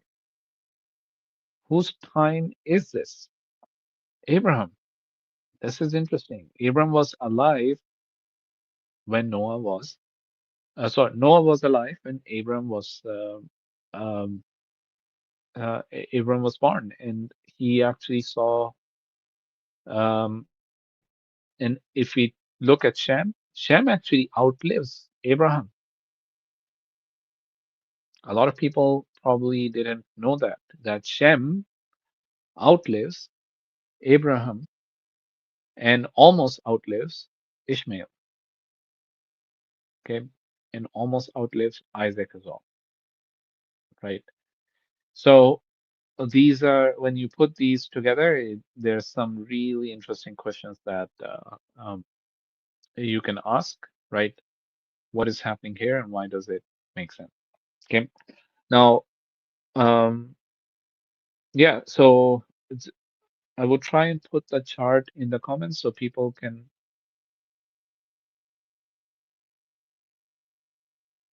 Maybe it went on our channel, but not on your channel, Yamna. Brother Yamni, can you put the link for the chart for people to have a look when they want to in the chat?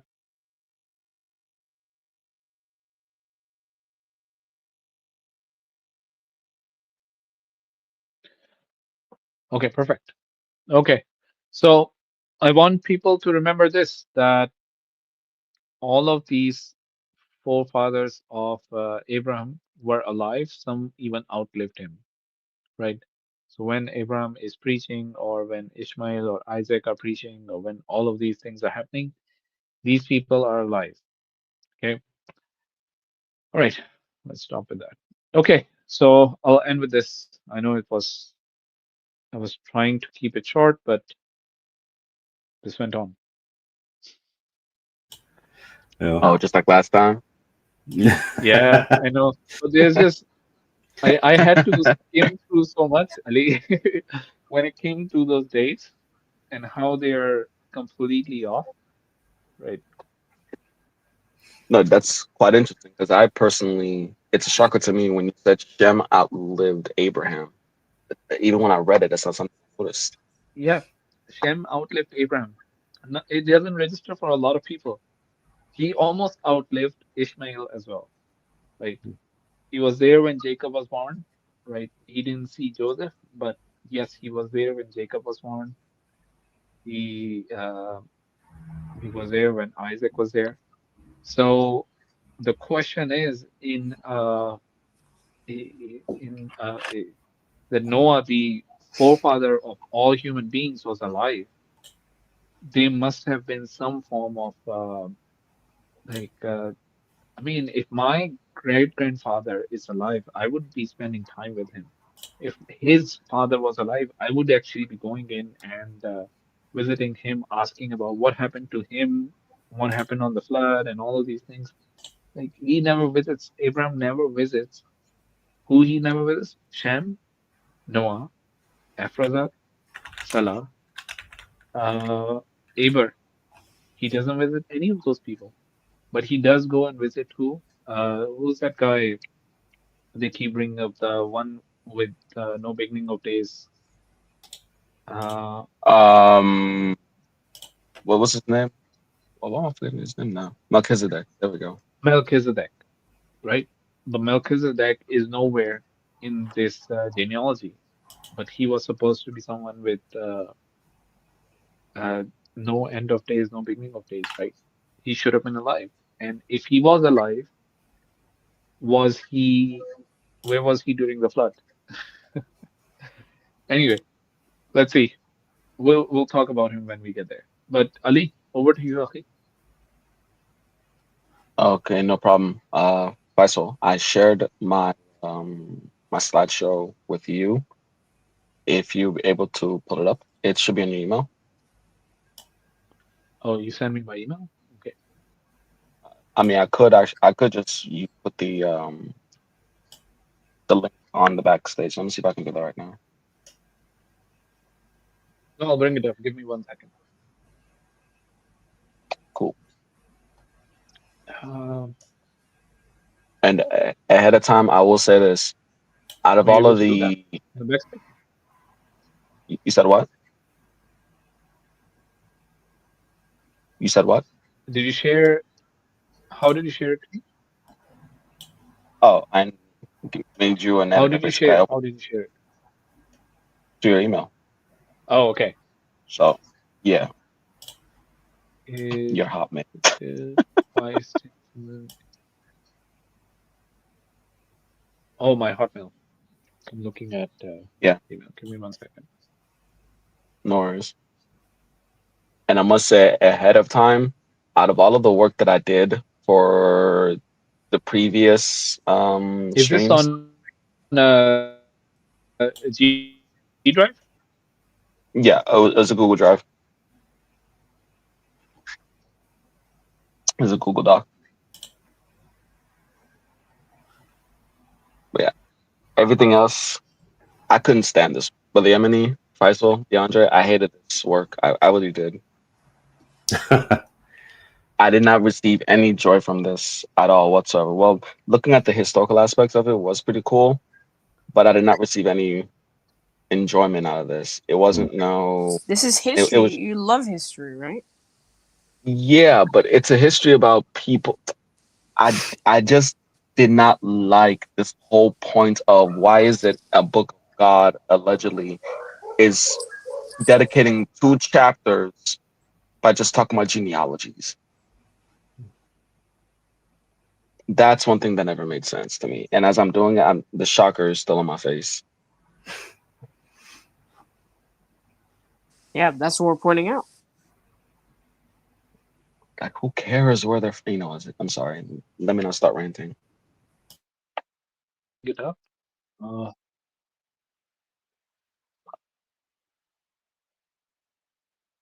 want me to try again or? Yeah.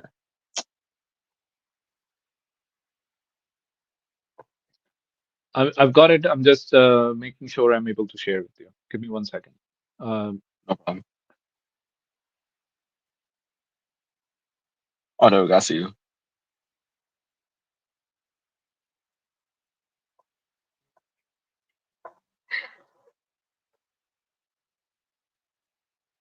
Okay. I'm making a copy.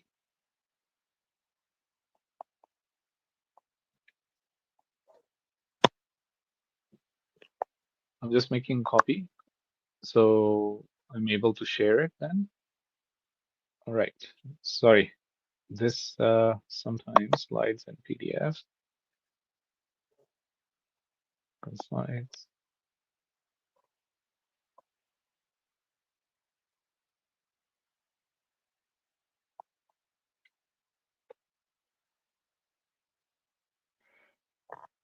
Sorry for our audiences, technical challenges. We're just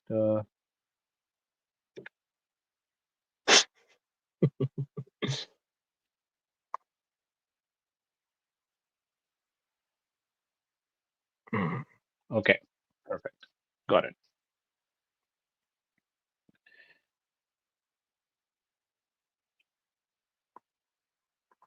Alrighty. Okay, Brother Yamni, can you bring it up? All right. All right. Bismillah. Bismillah. All right. Assalamu alaikum, everybody. Now, I don't know what else I can put to that. I don't know if anybody else is asleep, but let me make sure, if you guys aren't asleep, let me make sure those who aren't asleep, let me put them to sleep, inshallah. So Mhm. I will be recapping, I will be talking about the geography and the historical aspects of Genesis chapter 10 and chapter 11. Now, Genesis chapter 10 and chapter 11, like I mentioned, mainly focuses on the genealogies of the sons of Noah after the flood incident occurred.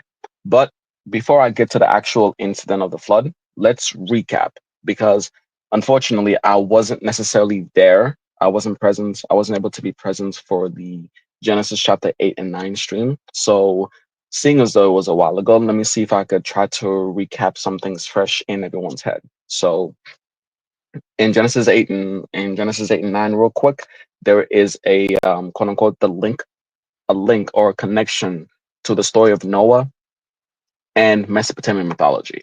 And as just to kind of refresh everybody, Mesopotamia is the lands between the two rivers, Tigris and Euphrates River. Mesopotamian civilizations include the Sumerians, the Elamites, which you will see later on today, the Assyrians, you will see later on, Akkadians, and the Babylonians. Now, the records of ancient Mesopotamia are recorded on the cuneiform tablets, ancient clay tablets containing their records, literature, and stories, including with their religion, that date even far back to the 22nd century BC. That even goes before the existence or the historical link to Abraham. So it's existed far beyond that. Now, the stories include the Enuma Elish, which is the Babylonian story of creation, which I previously mentioned, and the Epic of Gilgamesh, which will be the main source of what I use in Genesis chapter 8 and 9. The Epic of Gilgamesh is the historically popular story about a king named Gilgamesh, etc., which also includes a flood myth. Now, the reason why I will be using this is because, for one, next slide, please. So yes, this is the map of ancient Mesopotamia. This is the picture in the middle is the Enuma Elish, and the picture at the bottom is the Epic of Gilgamesh.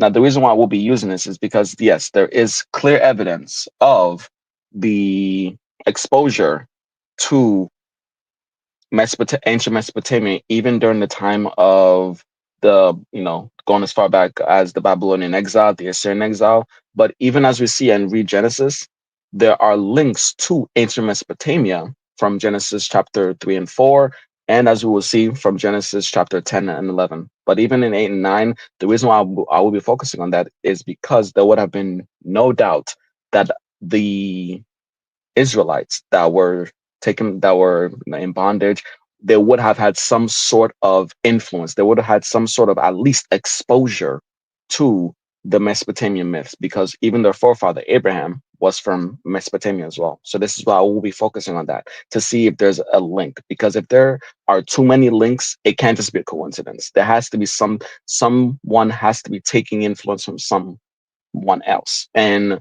in that regard, the one who basically wrote first has to be the one who their influence was taken by the ones who wrote or recorded later.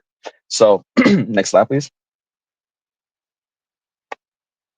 Now, just to recap real quick, because I know I missed the last series. I missed the last Tanakh stream. So just to recap Genesis chapter 8 and 9, the resemblance between chapters 8 and 9, which is talking about the flood stories and then what happened afterwards, and Mesopotamian myth. There's several resemblances that I want to break through. For the sake of time, I can't necessarily bring forth everything, but I recorded 3 influences or 3 resemblances that are, to me, uncanny and shed a light as to what what magnitude of a connection is there between the Genesis accounts, the scribes who wrote or recorded, and the Mesopotamian mythology that came beforehand. It can't just be a coincidence. Now, the first is in Genesis chapter 8, verses 6 to 8. There gives the story of after the flood is taking place. There's a raven, then a dove. It says, at the end of 40 days, Noah opened the windows of the ark that he had made and sent forth a raven. It went to and fro until the waters were dried up from the earth. Then he set forth a dove from him to see if the waters had subsided from the face of the ground. Now, in the Epic of Gilgamesh, in the 11th tablet, it gives this influence of sending out birds too, but it's different in a way, but still the same. Instead of it being a raven and a dove, there's a dove at first, then a swallow, then a raven. Uncanny. It says, when it talks about the story of Utnapishtim during the flood, it says, I released the dove. It shot forth. The dove went off, but then came back to me. Then I released a swallow. It shot forth. The swallow went off, but then came back to me. Then I released a raven. It shot forth. The raven went off and saw the waters, and it did not return. And that was the sign.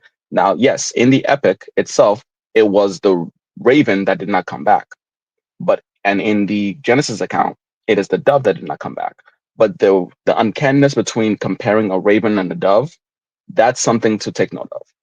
Another thing also is after the flood account in Genesis chapter 8, verse 20 and 21, there's Noah builds an altar for sacrifice.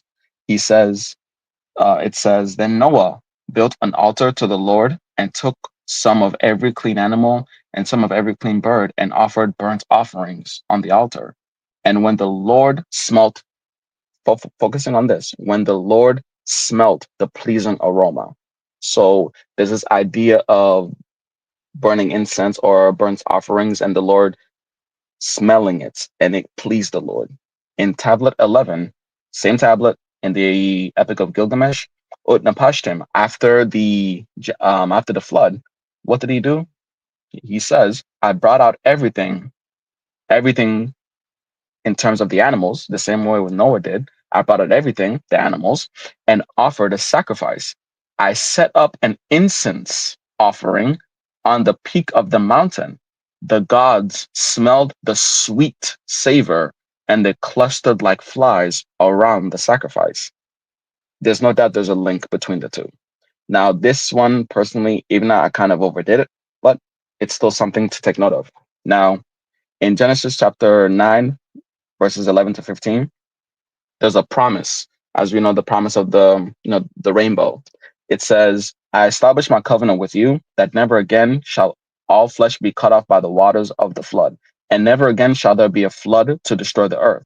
And God said, moving on, I have set my bow in the cloud, and it shall be a sign of the covenant between me and the earth. When I bring clouds over the earth, and the bow is seen in the clouds, I will remember my covenant that is between me and you and every living creature of all flesh. And the waters shall never again become a flood to destroy all flesh. When the bow is in the clouds, I will see it and remember the everlasting covenant between God and every living creature of our flesh that is on the earth. And the Hebrew word here for bow, commonly used as rainbow, is cheshet, Keshet. Cheshet means bow. It translates to just bow. And why is that important? Let's figure it out. In the Epic of Gilgamesh and the 11th tablet, same tablet, the goddess Ishtar, the goddess of fertility and agriculture, also makes a promise to Utnapishtim not to destroy the earth. What does she say? What does it say? Ishtar, one of the goddesses, after seeing the destruction, vows, may I not forget these days ever. I shall take this necklace, or I shall take this bow as a reminder, and I shall look at it and remember these days for all eternity. This idea of looking at a bow, rainbow, or necklace, still the same word that's being used, bow, and it's used as a remembrance. When God would look at it, they will remember that their promise that they have made. There is an uncanny resemblance to the promise in chapter 9 and Ishtar's promise in the Epic of Gilgamesh too. So these are basically, in a nutshell, just a couple of the verses that I want to bring out that brings a good no thought. It brings a good thought to say, well, wait a minute, is one copying from the other? How is it that one of them is copying, one of them is writing, but there is no resemblance, there is no influence? If for someone to use a sound mind, to use sound reasoning, one person has to investigate. This is just too similar. What's going on here? At the very least, if you can't say one is copying from the other, one is most likely using another as a source to fill in the gaps, or as a source of influence that they have used to write down their words. Now, which one is which? Ask yourself, which one came first? With evidence, which one came first? It's the Epic of Gilgamesh. Historically, the Epic of Gilgamesh came first. So I'll let you do with that as you please. Next slide, please. So to finish off Genesis chapter 8 and 9, now geographical evidence. And most importantly, talking about the evidence of the ark itself. Now, I know that the brothers covered that, so I don't want to go too deep into it. But just as a whole, there is no scientific or historical proof of Noah's Ark existence. There's no proof of Noah's existence. There's also no proof of Noah's Ark existence or its landing on Mount Ararat. The general consensus is that all claims of discovery, all claims of the people have discovered it or find proof of it, it's either seen as incredible or pseudoscientific, meaning incredible as in we can't believe it. Incredible, yeah, as in we can't believe it, meaning it's not seen as something serious. And scholars like Richard Elliott Friedman and John Walton attest to that as well. And John Walton's a evangelical Old Testament scholar who says no, not really. So this is anybody who comes and tells you that we have evidence, because I remember actually we had a guest on our channel who actually came and said that they had evidence of Noah's Ark. And anybody else who comes and tells you that there's evidence of Noah's Ark, just don't even give it a second option or a second thought. There's no historical evidence of it. Next slide, please.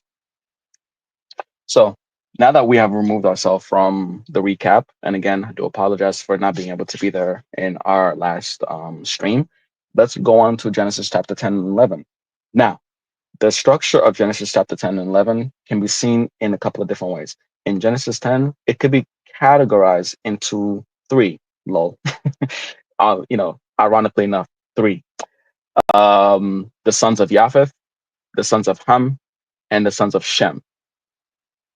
As far as the genealogy is concerned, as far as the nations are concerned, that's basically all Genesis 10 chapter talks about. It dives into the blood, meaning genealogical history of the sons of Noah and the nations that they would inherit or create, to paint a picture of the historical and geographical landscape where everything and where everyone is. Now, Genesis 11 talks about the story of the Tower of Babel. And Babel, it's important. The word itself, Babel, is important, and we'll find out later.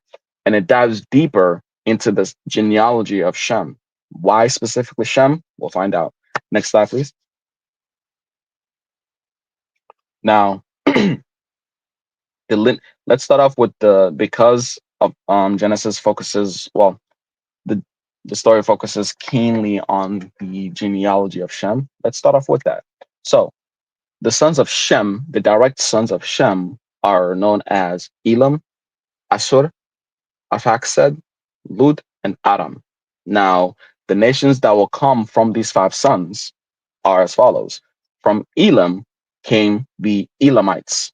For those of you who remember when I mentioned about ancient Mesopotamian civilizations, when I mentioned the Elamites, yes, one of the sons of Shem. From Elam came the Elamites, which is modern day southwest Persia and ancient Mesopotamian civilization. From from Assur came the Assyrians, of course, also Mesopotamian. Now here's where things get kind of weird. From the son Arphaxad and Eber came along the two sons, meaning the son of Eber, came Peleg and Yoktan, which is where the Bible goes into deeper analysis when we get to Genesis, later on in Genesis 10 and also Genesis 11, when it breaks down Abraham's lineage. From Eber's line, actually the term Hebrew, the understanding of the derivative of the word Hebrew, Eber, Hebrew, that's where the word would stem from. Also through Eber's line came Abraham, meaning the Israelites and the Ishmaelites came, according to the text, the Ishmaelites and the Israelites came from Eber's line, who came from Arphaxad's line, who is the son of Shem. So the Ishmaelites are the sons of Shem too. Now, why is this important? And this is something I want to say to, for those of you who may not know this, when the term Semite, when people say, oh, you being anti-Semitic, or a Semite is someone that's not solely Jewish. No. So anybody who says Semites are strictly Jews, no, they're not. A Semite or Shemite is someone who traces their descendancy, who traces their ancestral lineage to the son of Shem, or to Shem itself, Shem, Semite. So the Ishmaelites, the Arabs, are also Semites. So from now on, everyone who's listening, if you see someone saying they don't like Middle Eastern people, or if they don't like Arabs whatsoever, yes, they are being anti-Semitic. Yes, they are. So because the Israelites and the Ishmaelites both came from both came from Shem. Moving on. Now, the territory of Yoktan, one of Eber's children, extended from Misha, the nation of Misha, which is most likely has been associated to be in the Arabian Peninsula, to the hill country in the east. How far east does it go? There's no general consensus as far as how far east does it go. Maybe toward, some people say it's as far as Asia Minor, but that's something that hasn't been necessarily too credible. Now, also from Yoktan came Sheba, one of his descendants. Now, Sheba has been associated with the Sabaeans of Yemen, and Yemeni. You can obviously when I found this out, the first thought was you. So yeah, whatever. So the prominent figure of Sheba was the Queen of Sheba, which we all know when we read the story of Solomon or Suleiman alayhi salam.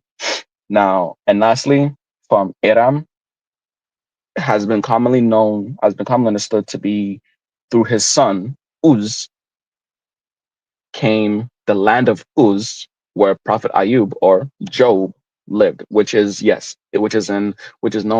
commonly known to be around Mesopotamia as well.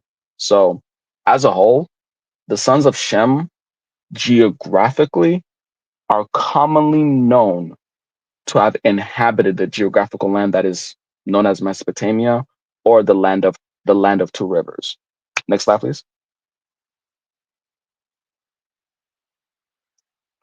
Next, we have the sons of Japheth.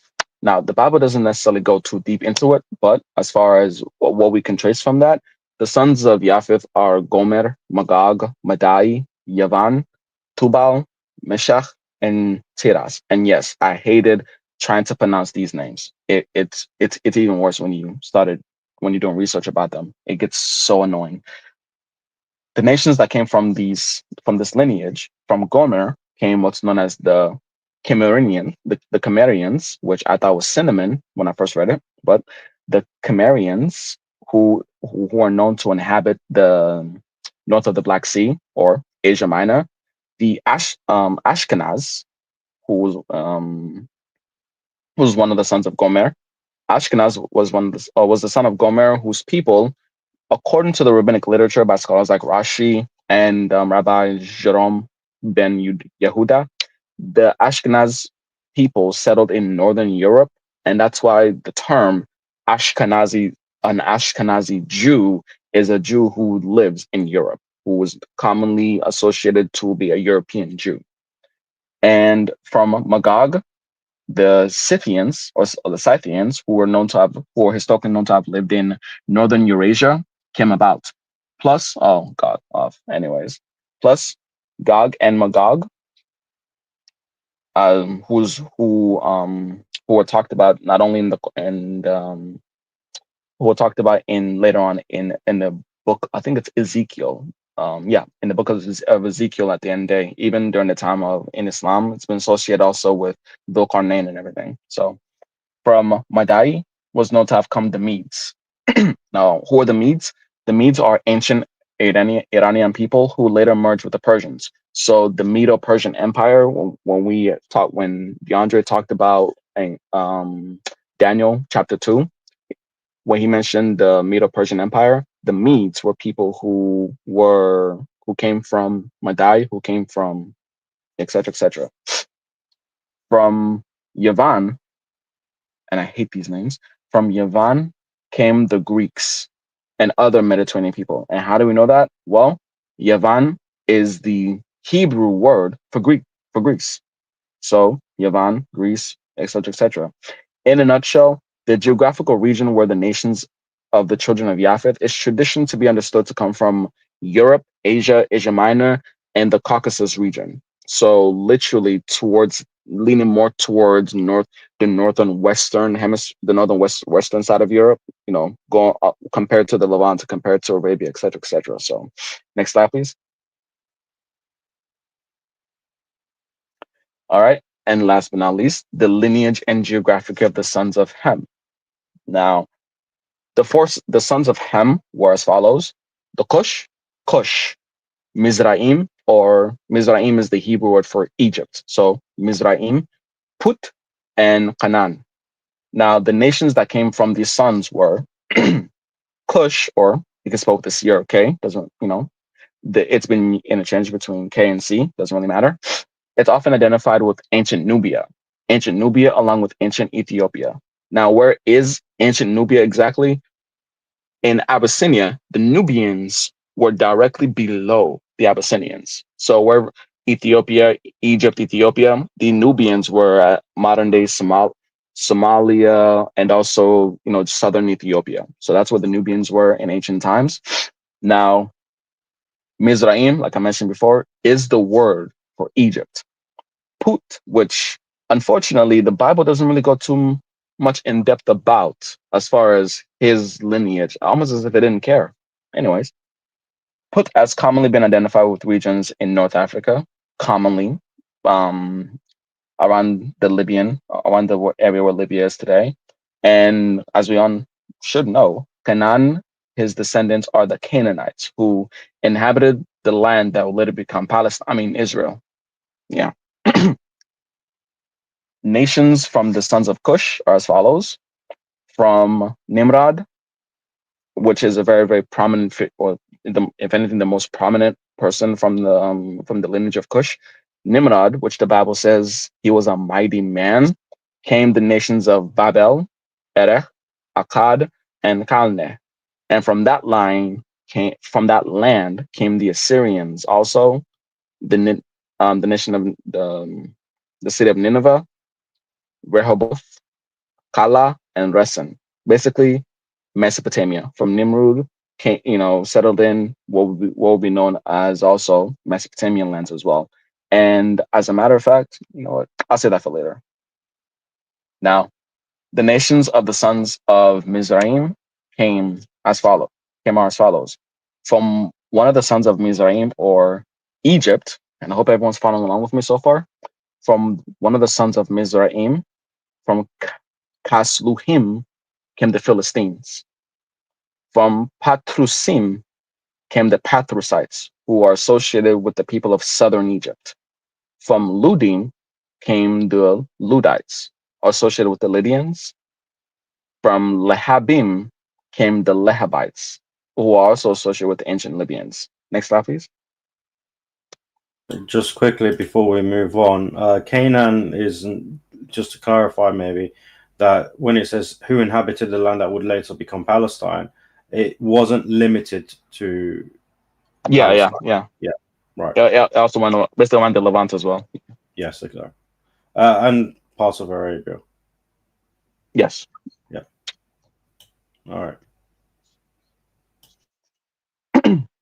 So, continuing on with the lineage of the sons of Ham, the nations from the sons of Canaan. From, in a sense, it only really focuses on one particular one as far as the biblical understanding goes, which is from Sidon came a lot of nations apparently. From Sidon came the Jebusites, the Amorites, the Girgashites, the Hivites, the Archites, the Sinites, the Arvadites, the Zemarites, and the Hamathites. I hate these names. In a nutshell, the general geographical region of the sons of Cush stretched from the sons of Cush exactly stretched from Mesopotamia to parts of Arabia, and all the way to northern Africa, southern Egypt, Ethiopia, Nubia, and Libya. Possibly, it's been debated.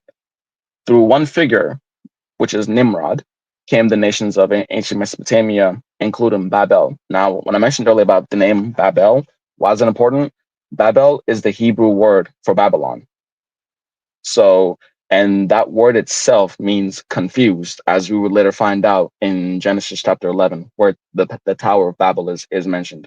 Now, the story goes in Genesis 11 with the Tower of Babel, because so far we only covered literally around one specific kind of region around the whole planet. Now, what is the Bible's understanding of where everyone else came from? How did expansion occur? Well, that's what that's where the story of Babel came from, because Babel means confused. And when the people were trying to build basically a skyscraper to the heavens, God confused them by making them unable to understand one another. And what did it say? They all scattered to all parts of the world. So it was through this incident, or this story of Babel, you can say that's kind of the Bible's understanding of how everyone else got everywhere, because of the story of the Tower of Babel. That's where the term confused came from, which as a whole has also a direct, even though it's not, I don't think it's as strong. It's also a direct resemblance to another Mesopotamian mythology, but that's a whole new one. So I didn't see it fit to include it necessarily. I would talk about it if anybody asks, but I didn't see if it's included over here. So the geographical region of the sons of Mizraim are primarily the Egyptians, parts of North Africa, the Levant, which is modern day Jordan, Lebanon, Syria, Palestine, around that region as well. And the geographic regions of the sons of the geographic region of the sons of Canaan, of the lands of Canaan, are the southern region of the Levant, basically. So around that same area.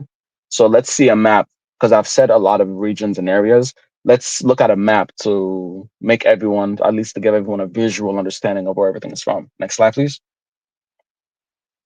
So yes, this as a whole, everything I've been saying is a map of where the Bible states, or where historians will say that these nations were said to be from.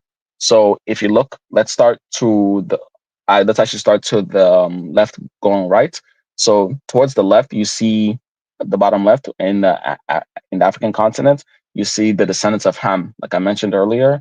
And then as we keep on going east into Libya, we see the Lebahim, the Foot people. And then we keep going, Mizraim, Egypt, and all the way at the bottom, we see Cush with the Ethiopians around the same area. And as we kept on going towards Arabia, we see Philistia, Canaan, we see the Yoktan people, which is one of the sons of Eber, Peleg and Eber. So, and then as we start going up north, then we start seeing the descendants of Shem. So the descendants of Shem include Lud, we have Met, you have Aram, you have Arphaxad. So around the Media, Asia, going towards Asia Minor people, that's where you start seeing more and more of the ancient Mesopotamians, including the Ashkenaz towards the top, going on to Europe. If you actually look all the way above in the European continent, you will see the descendants of Gomer and Yavan, which is Greece, etc., etc. Gomer going towards the right, you see Magog, and all the way to the far right, you see the descendants of Magog. So as a whole, it can be traced just to 3 areas. Africans are descendants of Ham for the most part. The descendants of Japheth would be from around one second. The descendants of Japheth will be from around that same area, going towards the east, going borderlining Arabia as well. And the descendants of Shem are most commonly towards Mesopotamia, going towards Asia Minor. And as a whole, this would be at least the historical or the geographical understanding of the completely unnecessary lineage of Genesis chapter 10 and Genesis chapter 11. That should be all. Thank you so much for trying not to fall asleep as I try to put everyone to sleep. Yeah. I mean, Jazakallah khair. I mean, this is not unnecessary because it's what's going to happen is I want people to keep in mind this map and how Genesis 10 and 11 portray the locations and the geography, because that will change in order to give a particular narrative in the life of Ibrahim alayhi salam according to the Old Testament. So keep this in mind because it will become relevant in our next episode, inshallah. All right. So brothers have any comments, any questions, any? Yeah, we'll get to that. And we'll get to that when we'll send the link out. Inshallah. Inshallah. So DeAndre, it's our turn. Yep. Do you want to go first with what you have, and then I'll take it away after, inshallah? DeAndre's still awake. Yeah, sure. So if I present my screen. Now, I've just been playing the game while you guys have been rambling. So, anyways, I believe it. So, for example, for the thing that I want to cover more than anything with regards to the theology and is this idea that people keep talking about that Mecca is not mentioned. We have no historical evidence whatsoever for Mecca.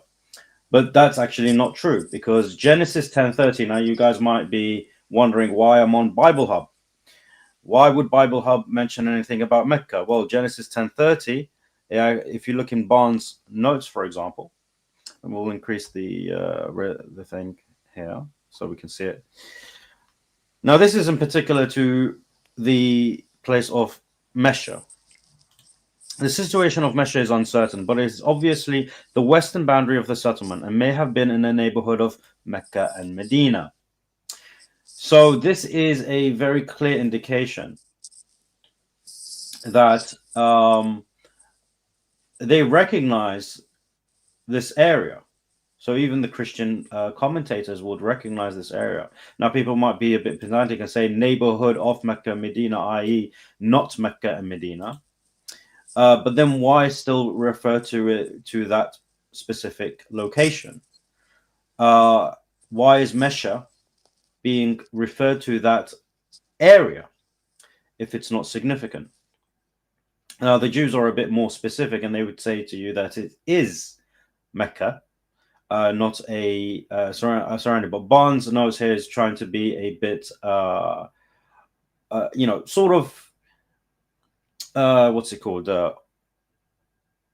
Not objective, like purposefully, like vague. Dodgy. not yeah, not dodgy. No, because they were not. It's not quite. They're not quite sure, so they're trying to say, well, maybe it's in this area, but we're not quite sure exactly the exact location, and we're going to be quite charitable there. But this is in Barnes' note. Is that the only commentary? Absolutely not. In fact, in Gill's exposition of the entire Bible with regards to this, it mentions the same thing. It goes through a whole aspect, but then it mentions here, where we go. So the dwelling, hence the dwelling of the Yochanites was extended in the way you go through the Sephirites to the mountains, places of Kedem and Kadmos. Perhaps nearer, the truth may be in the Arabic paraphrase of Sadia. So this is the Rabbi Sadia, go on, which is from Mecca till you come to the city of Eastern Mountain, as in a manuscript that they have, to the eastern city, meaning perhaps Medina, situate to the east. So that the sense is, according to this paraphrase, the sons of Yoktan and their dwelling from Mecca to Medina. Now, Yoktan in the Hebrew is actually Qahtan in the Arabic, and we'll get to that in a bit. So this is very clear. So when we look back in Barnes' notes, this is why they're saying in the neighborhood, because it's not specifically Mecca per se, but they reckon it's within that region between Mecca and Medina.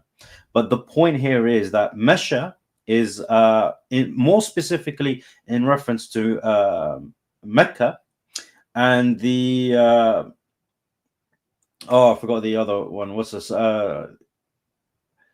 You have Mecca and let me see, what was it?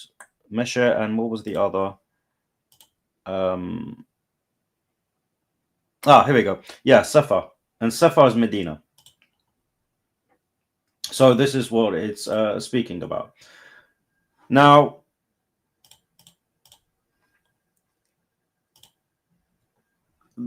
obviously in the Hebrew interlinear, we see the same thing, Mesha. And when you look at the Strong's Concordance, it makes it, again, very clear, a place in Arabia. Now, obviously, they don't designate exactly where for some reason. But we also have Yoktan, an Arabian patriarch in the lexicon, right? So it's very clear. Qahtan and things. So now, what do the Jews say? We have, for example, Radak, where it's very specific.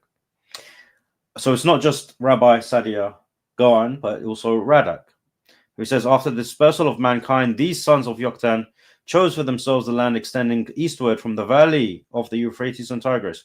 Rabbi Sadia Goan understands the meaning of the word Mesha as what is known nowadays as Mecca, the city to which the Muslims make their pilgrimage. So this is well documented, that the Jews recognize this, at least the rabbis within the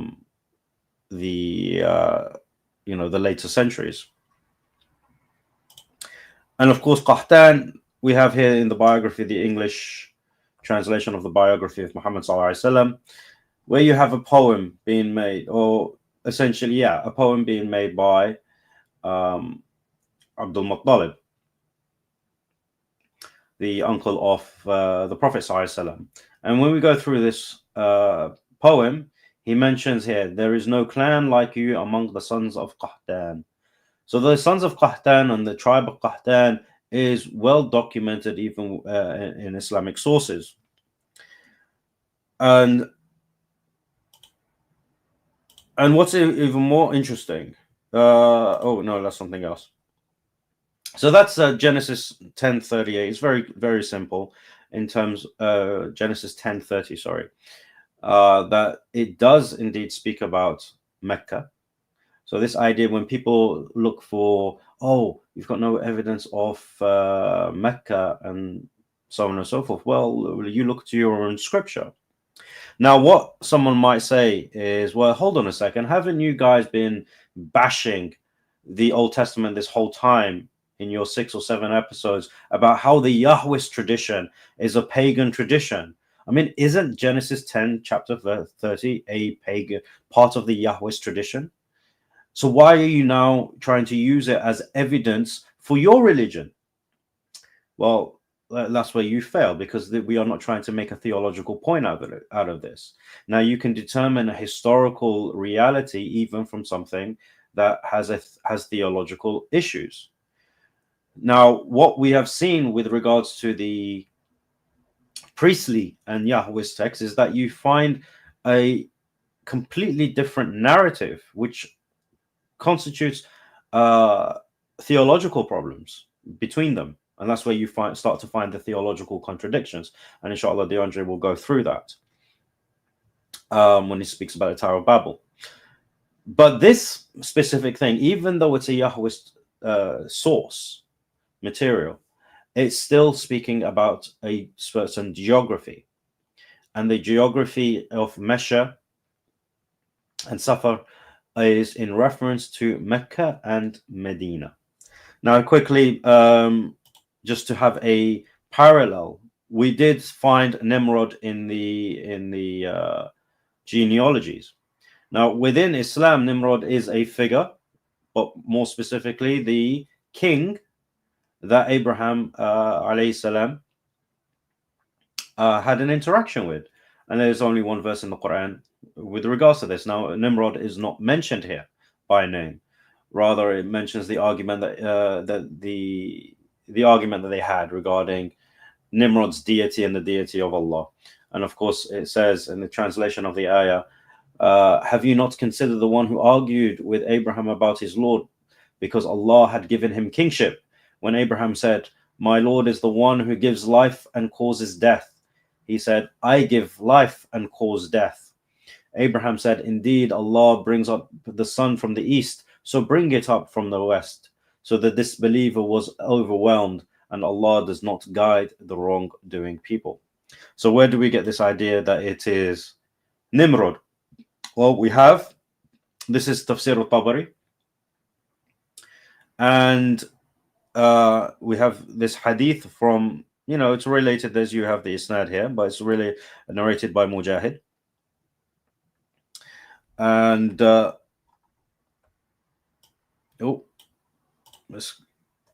me just, okay. So, okay.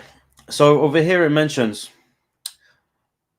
ملك الأرض مشرقها ومغربها أربعة نفر مؤمنان وكافران. فالمؤمنان سليمان بن داود, and it goes on, and then it finishes up here where it says وذو القرنين والكافران يختنص بختنصر ونمرود Ben Canaan. Okay, so Nimrod here is being mentioned as the disbeliever. So there was there was four kings within that time period, and it mentions not specifically that time period, but the lands, and it says two of them were righteous. That was Solomon, the son of David, and Dhul Qarnayn, and the two disbelievers, and Nimrod is one of them. Okay, so Nimrod is known within Islam, and this is just a very, brief mention of them to show that there is some sort of parallel or understanding of the history, even from Islamic sources. But there is no more than that. That is as far as Nimrod gets mentioned. That's pretty much it with regards to that part. Okay. All right. Is that are you done with the? Okay. Yeah. So much there. All right. Stop your game, bro. Mm-hmm. All right. So, Bismillah ar-Rahman ar-Rahim. Assalamu alaikum wa rahmatullahi wa barakatuh. I hope you've enjoyed an hour and a half or 2 hours of rambling from my brothers Faisal and Ali. All jokes aside, may Allah reward them for the work that they put in. I don't think it was. I don't think definitely wasn't easy, and for Ali, definitely wasn't enjoyable. But nonetheless, we are here to provide you quality content, no matter the cost, even if that includes, these kinds of things. Anyways, so I don't have very much. I only have about 5 to 10 minutes, which is which is unusual. But all I'm going to do is basically break down the Tower of Babel story, some theological issues, and, well, a nice contradiction to put the icing on the cake. Anyways, let's go to Genesis 11, verses 1 to 9. That's what we're going to be analyzing. And this is the Tower of Babel story that people read. Lots of people have read it, but not a lot of people have really dissected it in the way that I plan to, inshallah ta'ala. So, bismillah. Let's read verses 1 to 4 first. I'm just going to read them out. It says, "Now the whole earth had one language and the same words. And as people migrated from the east, they found a plain in the land of," what is that, Shinar? Shinar, yeah. Yeah, Shinar. "And settled there. And they said to one another, 'Come, let us make bricks and burn them.' And they had brick for stone." Okay. "And bitumen for mortar. Then they said," yeah. I'm reading from ESV. "Then they said, 'Come, let us build ourselves a city, and a tower with its top in the heavens, and let us make a name for ourselves, lest we be dispersed from the face of the whole earth.'" Okay, so now, just the earth is one language, and there's people, they migrate to the east, they settle somewhere, and they want to build a city and a tower. First problem, they want to build a tower that reaches the heavens. Now, we're going to kind of get into that, but for the plain reading, it seems like, they're trying to build a tower that reaches the heavens, but can they do that? No, they cannot. Okay, you cannot build a tower that reaches to the heavens. You cannot, because there's not enough resources on the planet, and you can't build that high without altitude constriction killing you. So you can't. Now, these points are going to be very important for later, but I know what some Jewish and some Christians have to say about this. They're going to say it's just metaphorical. And although certain Jewish commentaries like Redaction and Ezra hold this position, the majority of Jewish texts, Midrashim and Talmud alike, express that this isn't a metaphor. This is actually literal. And I'll give you 2 quotations. I have plenty more. I'll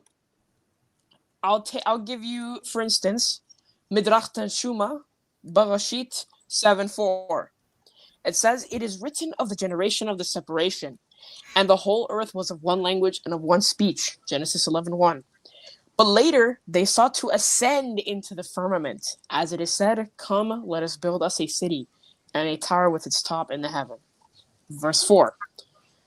Okay, now take Perquet de Rabbi Eliezer, okay, 24:5. Now Rabbi Eliezer is like he's even in the Talmud. He's one of the big Jewish rabbis. He has a midrash. He says, "Nimrod said to his people, 'Come, let us build a great city for ourselves, and let us dwell therein, lest we be scattered upon the face of the earth. As the first people were, let us build a great tower in its midst, ascending to heaven, for the power of the Holy One, blessed be He, is only in the water. And let us make us a great name on the earth, as it is said, and let us make a name.'" Genesis 11:4. Okay, so there are plenty more texts that express that it is indeed a literal occurrence. But if you want to take the position that's metaphorical, you have to just ignore all of the literature, and even then you still have problems that you can't escape just that easily. Now let's move on to verses 5 and 6. Verse 5 says, "And the Lord came down to see the city and the tower, which the children of man had built. And the Lord said, 'Behold, they are one people, and they have all one language. And this is only the beginning of what they will do, and nothing that they propose to do will be impossible for them.'" Wait a minute. Didn't we just establish that what they're trying to do is impossible? Why is God saying because they have one language, everything is possible for them? This is false. This is questioning God's omniscience. God should know this. Now, let's go to verse 7 now. You're going to probably be thinking about, God coming down, and we will address that from both Christian and Jewish perspectives. Now, verse 7 says, "Let us go down and confuse their language, so that they may not understand one another's speech." So Christians will argue, similar to Genesis 3:22, that the us refers to, the Trinity or whatever. Now, many Jewish commentaries refute this in a plethora of ways. For instance, Ibn Ezra says, "Come, let us go down." This is God saying to the angels. Redaction argues the same, saying we already explained this expression in verse 3. The entire verse is to be understood as a metaphor, seeing that the creator does not mingle with the creature he has created. Now, what about the plurality of the verse? What about us? Does us always denote plural persons?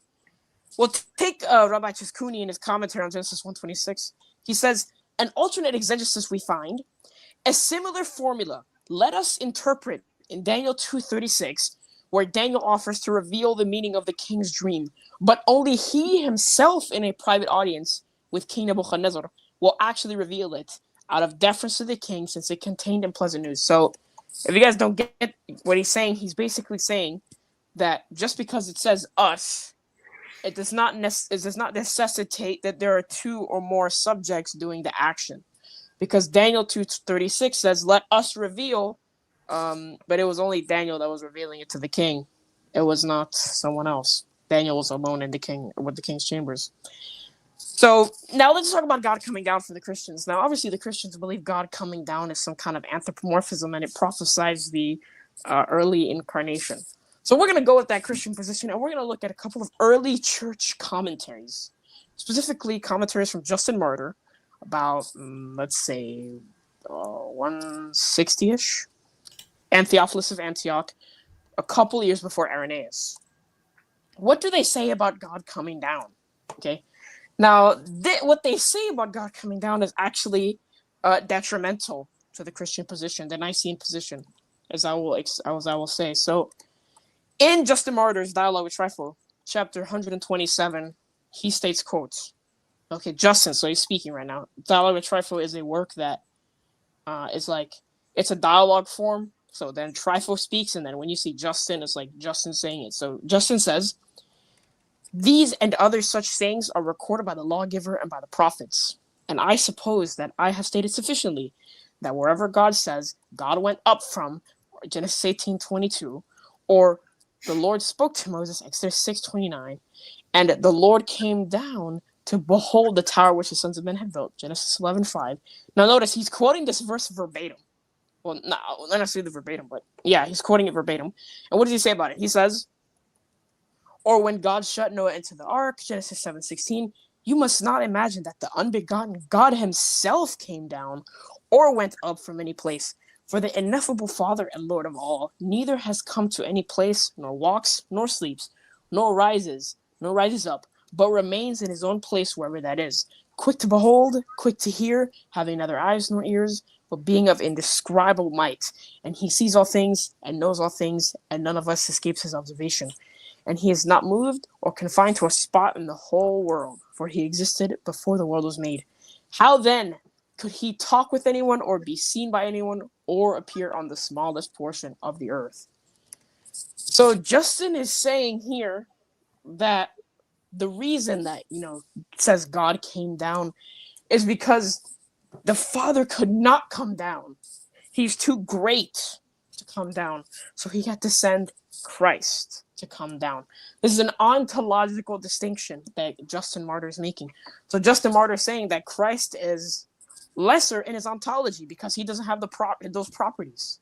Because remember, Justin is saying the Father cannot come down because he has all of these properties. But if Jesus had all these properties, he could come down as well, or he wouldn't be able to come down as well. So that is an ontological distinction that Justin is making. Similarly, Theophilus of Antioch, in his book, To Autolycus, book 2, chapter 22, he says, he quotes a very similar example to Genesis 11 that we talked about earlier, actually. He quotes Genesis 3:8. He says, "You will say then to me, you said that God ought not to be contained in a place. And how do you now say that he walked in paradise? Hear what I say. The God and Father indeed of all cannot be contained, and is not found in a place, for there is no place of his rest. But his word, through whom he made all things, being his power and his wisdom, assuming the person of the Father and Lord of all, went to the garden in person of God and conversed with Adam. Again, he is affirming an ontological distinction. So even with the early church fathers commenting on, God coming down in this instance, they're still affirming that the position that you hold to, modern day Christians, is wrong. Anyways, this is the last problem I'm going to point out, and then I'm going to hand it over to Brother Yemeni. So verses 8 to 9. Or not necessarily to Yemeni, but anyone who wants to chime in. Verse 8 to 9 says, So the Lord dispersed them from there over the face of all the earth, and they left off building the city. Therefore its name was called Babel, because there the Lord confused the languages of all the earth. And from there the Lord dispersed them over the face of all the earth. Now, what's the problem with that? You might be wondering, guys. Well, since this is the Bible, we can't have an episode without at least one contradiction. And here is one contradiction between Genesis 11, verses 8 and 9, and two places in Genesis 10, where it talks about the languages, they're already having multiple languages. Let's see. Genesis 10:5. From these, the coastlands, coastland people spread in their lands. Okay, it says. For these, the coastland people spread in their lands, each with his own language, by their clans in their nations. Again, by their own languages. Genesis 10:31, an even stronger example. These are the sons of Shem by their clans, their languages, their lands, and their nations. Okay? Verse 20 as well. Yeah, These are verse the 20. sons of Ham after their families, their tongues, in their countries, and in their nations. Exactly. So it's in three places. And the reason this contradiction exists is precisely because those three verses in Genesis 10 are priestly, and Genesis 11 verses 1 to 9 are Yahwist. Whereas when you look at verses 1 to 9 in chapter 11, it's coherent on its own. But as soon as you read it in conjunction with Genesis 10, you realize there's a contradiction precisely because of the different traditions. So how do the Jews and Christians deal with this? Yeah, not much. There's not much. we lose? Yeah. Sorry, I was asking if we lost DeAndre. No, I'm right here. Or is he here? Oh, okay. No, he's there. So yeah, that's what it is, and I think people should come on and address the traditions that attempt to explain this from the Talmud as well as from the early church fathers. Because, by the way, Brother Yemeni, one thing we need to add here: the name Babel. Right, historians today do not consider that name to have a Hebrew origin, and the idea that it means confusion or it means confused, that's actually a misrepresentation of what the word really means. All right, so Babel means Bab, as we use in Arabic as well, but it's coming from Sumerian. Right? Yeah, the door of God. Gate. Yes, and Al is the name of God, so it translates to the gate of God. Right? Yeah. Yeah. And so just wanted to point that out because this is something somewhere where a different tradition, a name from a different tradition has been adopted into Hebrew, and then it's been given a completely different meaning. Agreed. It's definitely anachronistic because at that time there was no such thing as Hebrew. There wasn't a Hebrew language at that time. So it can't be that. So that's another issue. But it's been 2 hours and 40 minutes. We are finally going to break our previous record. Huh? Did we break our previous record?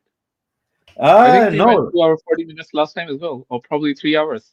Oh yeah, we did. Oh yeah, so yeah, we managed to get it in less time. But I guess because there's not much to thingy. But anyway, I've put the link out. So if you guys want to pin it on your channels, I've pinned it on mine. Let me actually do that. Yeah. And one thing that I've noticed in our previous episodes is that most people that come on, they like to deal only with the theology rather than the text itself, which is crucial, because if without the text, without giving us certainty on what the text is supposed to be, you really don't have much in terms of the theology either.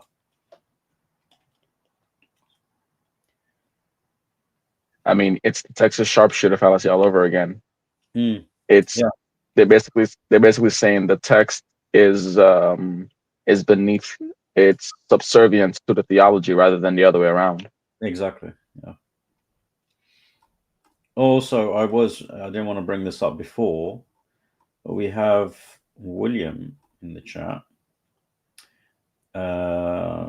Let's see. Oh yeah, he's been saying some stuff that he's been saying some stuff regarding No, but me. more. I was we'll looking see. at this. I was looking at this more than anything. I'm wondering when I'll be given the opportunity to dissect the Quran.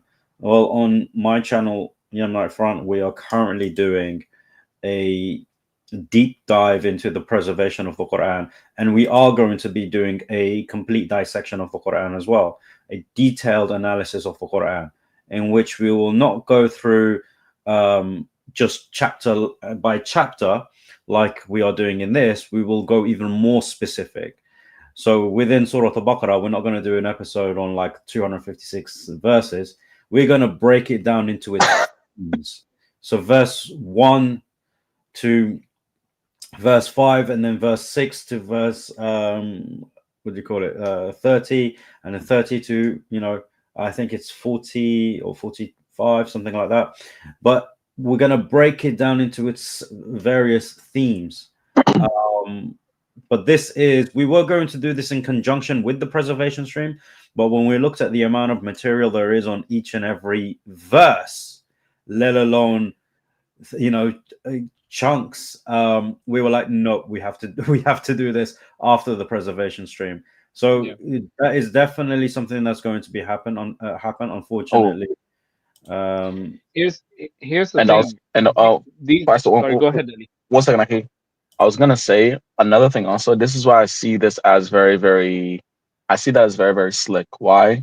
Faisal DeAndre, remind me, don't we have an open panel stream going on Sundays on our channel? And we've been having that for a month, more than a month, as a matter of fact, for a long time. So we do give the platform for anybody to come and say anything about the Bible or the Quran.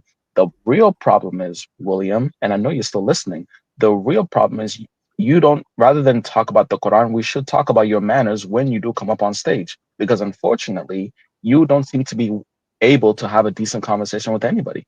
And we've had you many times on our channel. The problem is not the topic of what you talk about. You come in and we ask you what you want to talk about. The problem is you literally can't seem to have a respectful conversation. And by that, we say you have a good day. And the more that happens, the more we'll do it. So don't say when you're given an opportunity to dissect the Quran, because you've had plenty of opportunities to do so. It's just a matter of your demeanor, your attitude, and your overall level of decorum when you're having a conversation on somebody else's channel. That's it. So please don't say you don't have an opportunity. You've had plenty of opportunities. One other thing I want to add. You guys think that we don't have what it takes to defend the Quran? We actually don't even need to defend the Quran. It defends itself. It's number one, it is intact. Unlike your Bible, where you have to go in, your scholars are going in, picking up one word from one source, another word from another source, one verse from one source, another verse from another source. We don't have to do that for the Quran. It's there, it's intact, it's preserved as in documented form, it's preserved in memories, right? It's preserved as a tradition, a living tradition. its language is preserved. It's not a dead language. It's not a language that has to be revived. It's a language that is spoken today. It's a language that is understood today. The literature that was around the time of the Quran, that has been preserved. So we have context of the language. We have context of what happened when it was being revealed. This is a completely different level of preservation. You guys have nothing when it comes to it. So don't think that we are afraid to defend something. It's made easy for us to defend, right? So we don't have to do so much work to defend it, right? It's you people who need to go back and protect your claim that this is actually divinely inspired. Number one, you cannot even go back to the original sources.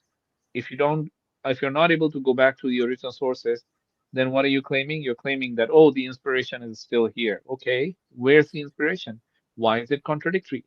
Okay, if it is an inspired, why is it contradictory? Why is it not? It's not about being contradictory with what we have in history. It's about being contradictory within itself, right? And then if you explain it through these multiple transmissions, the multiple traditions, the multiple sources, right?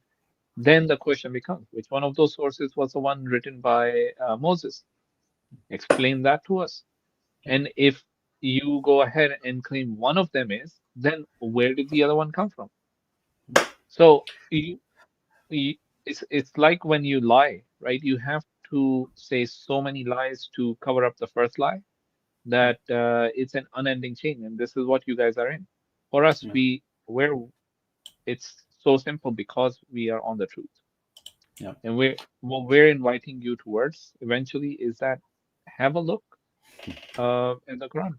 It stands for itself. This one as well. Only from the Tanakh can Muslims appreciate the table of nations. The Quran has zero information to give. Well, the thing is, what you don't realize is that we're given the Tanakh credit where credit's due. When it comes to certain aspects of the history, it does get it right. In Genesis 11, 10 and 11, it does give a pretty accurate depiction of where the people come from. Now, why does the Quran have zero information? It's because that's not the purpose of the Quran. Thank you. That's why it doesn't give that information. You got to understand that there is the content of the Quran and the Bible are completely different in terms of structure, in terms of purpose, in terms of information. So you can't do that. Try and make a comparison like that, an equal comparison. There was a comment that I saw earlier. It was about Mecca. SubhanAllah, I'm trying to find it.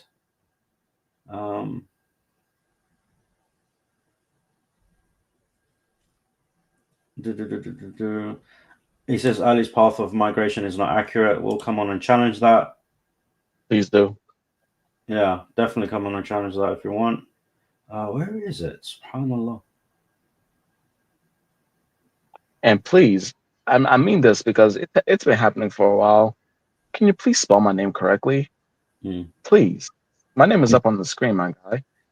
All I'm asking for, at least, to spell it correctly. Because you're making it seem as if I'm a girl like that. Yeah. Come on now.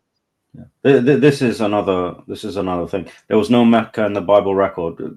I mean, that's not Jewish and Christian commentators disagree with you. That's why I quoted them. Let's see. Where is Who was it, by the way? Brother Yamni, who was it? By the way, when you going through these comments, you can star them to bring them up quickly from the start list, right? Yeah. I should have started them earlier. I completely forgot. Yeah, I just want this person to come back and say this when we actually go through that particular chapter, because we'll cover this question in that chapter, and then we'll present you our evidence from your traditions, and then you can come up and challenge your own tradition. In a nutshell, Faisal wants to keep the receipt. Yeah, exactly. I just want to make sure we have that person's name.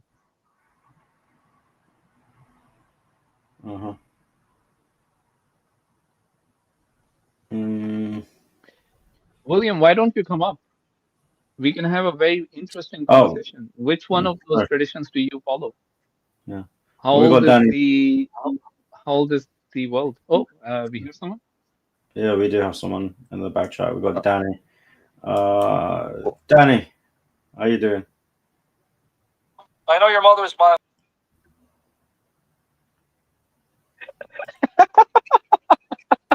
Yeah. You Good reflexes, actually. He ask thought, them he to turn on the thought, camera backstage. huh? Yeah. Ask them to turn on the camera backstage and show their face, because that Yeah, discourages a lot of these. Yeah, I forgot to do that this time. Usually Yeah. I'm on that. I've been trying to find the comment, but basically the comment was along the lines is like, why do Muslims keep trying to prove Mecca?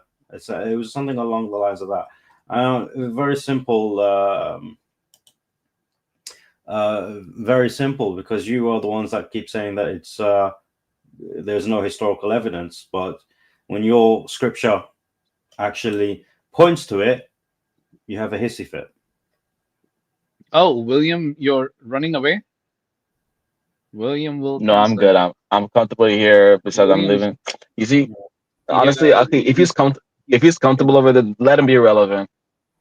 Then it's irrelevant. He's a chicken. If you let's He's a chicken. there we go. So as far as William, if you're comfortable over there, then okay, then stay over there and shush. Simple enough as it is. Stop making claims. You know Stop what we saying do with anybody's wrong. chickens in our If you tradition? can't, oh, here we go. Ali, what do you do with chickens? Why are you asking me for? Why is it coming to me? I'm asking you, what do you do with chickens? What do I do with chicken? Oh, what does the African do with chicken? That's crazy. I'm just kidding. Basically, we make we chicken have them over for dinner. Basically, Mero, Exactly. can you turn your camera on for verification, please? And then you can turn it off if you want. Mero? Of course. Another fool.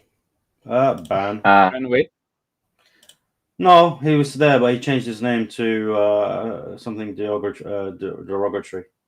So I just banned him. of course. Mm-hmm. Yeah. Of I mean, well done, guys. Well, I mean, you're doing great for your cause. I mean, we sat here for 2 hours and 45 minutes roughly,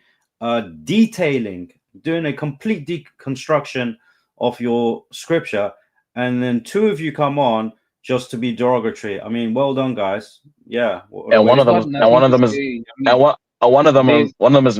is a coward who is making claims, but is not coming up and having a discussion about it. So that's 3 over 3. Yeah. So here's Well, the thing. This actually proves to us that Christians and Jews have no defense of the Bible. They cannot defend even the book of Genesis 1 to 11 that we've covered. There's been very few who've actually had the balls to come up and say, no, there is actually a defense of this. This shows that I wonder if they know. I wonder if they're aware of it. definitely. What do you call it? I banned Bob by accident. I was supposed to. Oh, Bob Robertson? Okay. Oh, Yeah, no. because I was supposed to ban Solution, who was being derogatory, and I ended up banning Bob by accident. No, I deleted him by accident. Oh, let me see if I can. Now I need to go. Now I need to go and find him. How many people have you banned, Aki? Is it a lot? The thing is, I don't even know if I banned Bob on my side or I think I did it on your channel as well. I'm gonna go take a look. Wait a minute. Can you go onto your channel and unbob him and unbob him? Unbob Doing Oh. Do we allow Muslims to come up, ask their questions? Yeah. While these questions, no they're one too covered. Let's. if there's no one, let's bring up the Muslims. Sorry, Afi, what do you call it? I was trying to block the wild dog, and I ended up blocking you by accident. You know what? That is definitely going to be a thing now. Unbob. I got you. Yeah, he's been bobbed.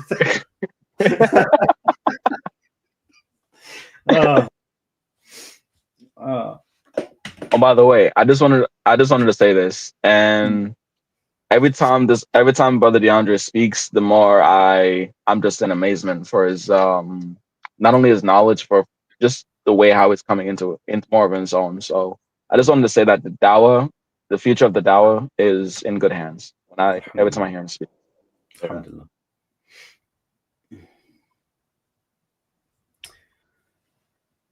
Oh. Yeah.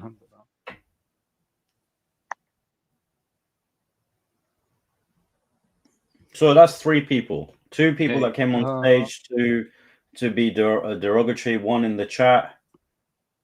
So 3 people came onto the stream to be derogatory rather than actually deal with their scripture. Thing is, when Muslims are challenged to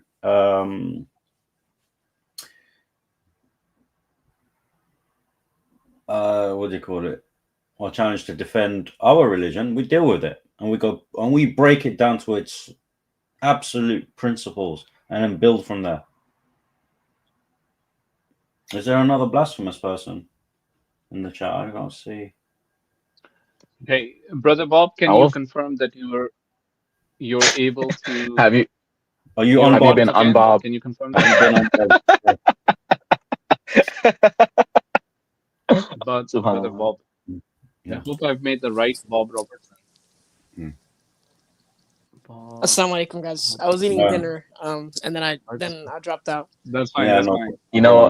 You know, Faisal, I'm actually kind of happy DeAndre did not hear what I said. I heard what you said. No, yeah. Darn Anyway, it. You think he's not going to hear you? Ross, can you turn on your camera, please, so that we can verify? And you can turn your camera off. Otherwise, we can't let you on because we've already had 3 individuals. Oh, like they play the thing? Yeah, they tried it. Bro, Ross, the guy with the best reflexes is Libiano, bro. Libiano another doesn't one, even man. second, bro. That's number 4. That's number 4. Oh, I think it's the same guy. I do too, actually. No, we had 4. Where are they making these accounts from? That's what I want. How many Gmails or emails do they have? If they spent the time that they are spending to create several Gmail accounts, they might actually learn to read. That's what I'm saying. And the funny thing is, they think they're anonymous. There it is. Look, busy. Oh, Mashallah. Guess what? Brother, You're gone. Oh, another one. Same person. There you go. Happy Frenzy. Why are you always talking about our scriptures? Why don't you research your own Quran? Dude, we do. Come over to Yemenite Front, check out the playlist, Holes in the Narrative, and you see a really detailed deconstruction of the history of the Quran. Also, I have many. My channel is actually primarily on Islam. There's very few things about your faith. So, and by the way, I don't know if you noticed this, but it's not just your scripture. By the way, we didn't just say, "Oh, we're just talking about Christians," because if our Tanakh stream, it's a Tanakh stream. Yeah. So we're actually more concerned with the Jewish understanding more than we are with the Christian. Yes, we will address the Christian understanding too. But now I know you haven't really been listening, because if you've been following our Tanakh stream this entire time, you'd realize we've actually been diving into the Jewish commentary, the Jewish scripture more than remember. By the way, Brother Bob, can you jump up on the back chat? I just want to make sure that I'm putting in the right person there. Yeah, do you have his ID? It's the Ali? Bob Robertson's. Yeah. Let me double check. Let me actually go to the channel. Just click on the link. Come up on the StreamYard link. To add on to what Brother Ali was saying, we got to remember, Christians, it is a Tanakh stream. It is not an Old Covenant, as you like to call it, stream. Okay, so We're focusing on both of you guys. It's like, you know, Yeah. Oh, Happy, I would have you're loved not if you're not Tony- special. Happy likes me. He doesn't like you guys. Nah. No. Of course, of course. You know what? Strangely, is it just me, or I'm gonna blame Fawad for this? What don't you blame Fawad for? He's not even here. Don't blame. That's the point. That's the point.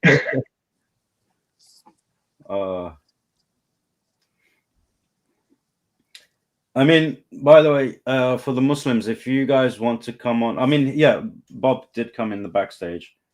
Obviously, he doesn't have a camera or mic or something. There's something wrong with his devices, but he is back with us. He is no longer bobbed. Okay. Can you, Brother Yummy, can you check the YouTube handle and just type that in the back chat for me, for Brother Bob? Because I actually need that. I did put his name in, but it came up.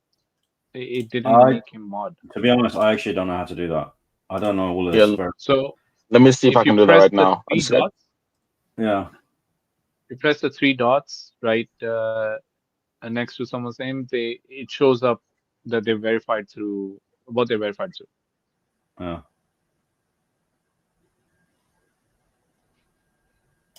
No, I don't have that. It says authenticated with YouTube. That's all I can see.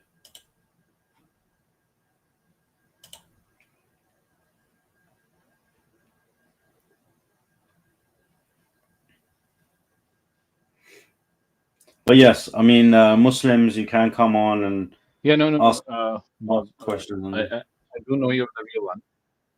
Huh? Okay. Oh. No, nothing. Go ahead, nothing. Sorry. Yeah. No, I was just saying that, you know, Muslims can come on and ask their questions, or if they want to make a point that they think we haven't made or clarify some things, not a problem. Oh, look, number 6 today. Yeah, another guy came on. What is that? Is that 6 and 1? They're not getting on the. They're not. Dang, they're not getting on the back chat. They're just saying that in chat, right? No. This is in the back chat. They come into the back chat with derogatory names, behaving like dogs. So I kicked them out of the house because we don't like dogs in our houses. We're Muslims. Talk to them. So that's 6. That's 6 people. I mean, we've only done 6 or 7 episodes, and they're already getting triggered like this. And wait till we get to this is not even the worst one. This is, if anything, this is lightweight. If they're getting offended by this, This Yemeni. is not even I'm lightweight. This is British. not even featherweight. I'm not British. I'm Yemeni. I'm a British citizen, but I'm not British.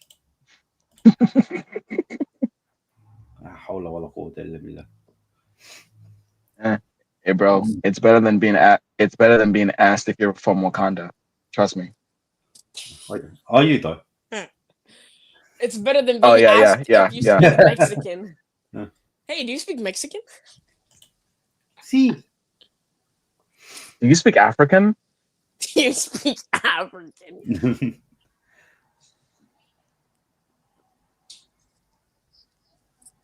I see, like, Look at this. Wait. Dude, if you keep triggering us, we will misbehave. Oh, sorry. Are we triggering you by showing you the reality of your scripture? Are we triggering you by being, you know, more intelligent than you? Honestly, doesn't that not sound like children? Hey, if you keep triggering me, I'm gonna misbehave. That's a kid. That's what kids say. We're educating them. That's what we're doing. This is free biblical lessons. You don't get this type of detailed analysis. Christians do not know this stuff. Oh, the brother really just said. Brother of the guy. Assalamu alaikum, Brother Neil. The guy really just said, "Hey, if you keep, I'm gonna throw a tantrum. If you keep triggering me, that's childish." Yeah, give me my toy right now, or I'm breaking stuff. So look, here you go. I tried again, Brother Look at this. Brother Yeah, Bob, you're if just lying, it did dude. not work, Huh? sorry, I'm just saying this to Brother Bob.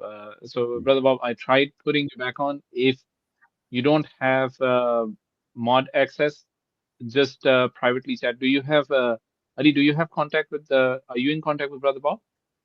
Yeah, I am. Hey, okay, just if you don't have any content, just let me Just know on Discord. I'll be able to look at your message. Yeah, yeah, that's that fine. will be fine. Look at this. Yeah, you're just lying, dude. I'm gonna get my whole Discord to ruin your stream. Oh, well, you're not Okay, actually ruining our stream, are you? You just get all of you are going to translation, go one by one. And if you think we're translation. lying, just come on and tell us how we're lying. Present your evidence of our lies, and that's it. That's actually going to be more effective than getting my Discord gang in it, bruh. By the way, Yeah. Brother Abdul Rahman, we cannot hear you. No. We cannot hear you. No, we can.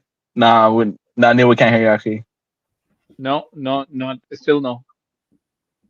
no. No, we don't hear you. Okay. His Discord consists of 4 people. We're all 20, not kids. Dude, I've seen babies that are more mature than you. All right, so I've Golly. seen an 80-year-old throw a tantrum. Look, translation is in the USA, 80-year-old people throw tantrums. What are you talking yeah. about? Oh yeah, yeah. Translation is I can't defend my book, so if I'm going down, I'm taking you down with me. That's a translation. Yeah. Wait a minute. I mean, maybe on Christianity, man. You guys put a bad name. maybe it's just today. Maybe it's just today because what you brother just read is different than what I read. What I read is I'm gonna go tell my mom on you guys. That's what I read. If you guys don't stop, I'm gonna go tell my mother and she's gonna ban you or she's gonna stop this. She's gonna ban you. No. What do you call it? I wouldn't go. I'd leave the mother out of it. Oh no, I mean it's seriously just again more childish stuff happening. I don't necessarily see what the. But still, what do you call it? Just gonna deal with them on their own comments and just let their own words. Their own words is enough. We don't even need to translate their words. Yeah, their own words are enough. Facts. Oh my gosh, what are we gonna do? These, I don't think they have what it takes to explain these. If anything, I'm sad because I don't remember since the whole Tanakh came. I don't remember one person actually challenging me on any of on my area. There was basically one. There was one. Was it Sheldon? Yeah.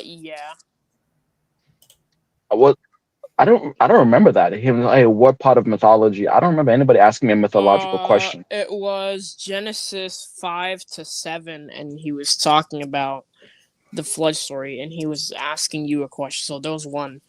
He was asking me, but yeah, he asked me that question, but that question was based on history, the historical aspects of it, not the mythological comparisons. Yeah, that's you. You're the historical aspect of it. I meant mythology. Oh, mythology, bro. They're not gonna. What are they gonna do on mythology? They're gonna be no, it's not there. Those to come join us for that. Maybe we'll get some more feedback from them. No. Oh yeah. Faisal. Yes. Brother Bob Robertson is not. Well, he's no longer a mod right now. So I'm gonna make him a mod. So I see you right now. Yeah, I know. I tried it, but I don't think it's coming up in my list. I don't know how YouTube actually shortlists people when you put their name in, because the list I keep getting, it is Bob Robertson's, a number of them.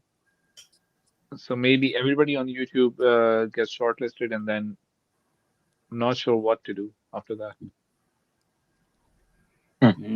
Well, sucks. That's what we can do. Okay. While we're waiting for them, let's take a look at something. Hello. Look who it is. All right. Man, this guy. Salam, Habibi. DeAndre, to give you clarification, it's Wissam, and here's what he said: imagine the early church behaving this way, like Rufinus telling Jerome. Well, By the way, Wasam, did you catch the This whole guy. presentation, or I said, did imagine you the skip early church the behaving this way. important parts, the early parts? Imagine the early to come at me, bro. Yeah. I mean, the textual variations, the source criticism, there's just Oh, too and much some would when it love that. comes to those. All right, Yeah. then you got to turn on your camera. Look at it. What's this? What's he saying here? Very good. Oh, He look felt at very this. good. Mendo Weaves coming and being an absolute nuisance again. Okay. The same And guy? no, it says end stream or we be, and then it's like too much. You know, he's putting a whole message in his name. Anyway, what was I? I've had fun reading that. Ban. End the stream. We can't take this. We can't take that you're doing this to us. We can't take that you are exposing the Actually, Brother the Yummy, polytheistic nature take and a the screenshot. discrepancies and the historical untruths. Brother You Yummy, must stop. take a screenshot when these people come in. Take a screenshot of what they're trying to do in the backstage.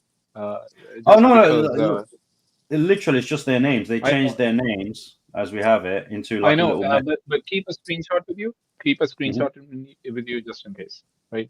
Yeah. Because Okay. These guys, like, that reminds me. I was playing a game with someone, and they were like, "Let me win, or we're gonna hack your account." I was like, "Okay, do it." They just left. Yeah.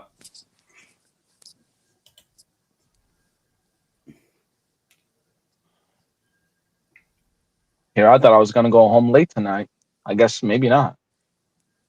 Why not? Yeah. I thought you were. I thought you were on shift until like 10 o'clock. So can't go online, but why question any of Genesis? This is what God told Moses. Fine, it's a decent question.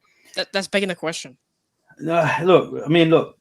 Let's just. I don't mind dealing with it, but for example, but this goes back to our first episode, which is why we say to everyone, when you're looking at this, you have to look at our introduction to this series, because you are assuming that this is what God told Moses. But if you look at our introduction stream, we actually dissect what we can actually determine from what the Torah actually is.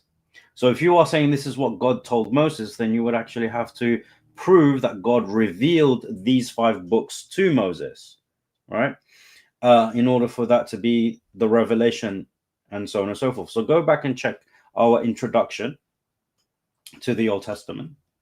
And even if you were to establish, let's assume that you can establish that this is what God told Moses, you would still have to deal with the internal aspects of it. Why does God contradict himself? Why does God say, for example, in Genesis 10 and 11, as we demonstrated today, to keep it within the context of the stream, that each and every nation had their own language? But then in Genesis 10 verses 5, 20 and 31, but then in the first verse of Genesis 11, it says, no, sorry, they all had one language. And then only after they attempted to build the Tower of Babel did God confuse their languages and separate those languages. You gotta deal with this stuff. So this is how we question it. Brother Yumni, I'm actually going to share my screen. I'm going to is screenshot. Anybody in the backstage? Yeah, of course. Yeah, someone that can screenshot. And ban.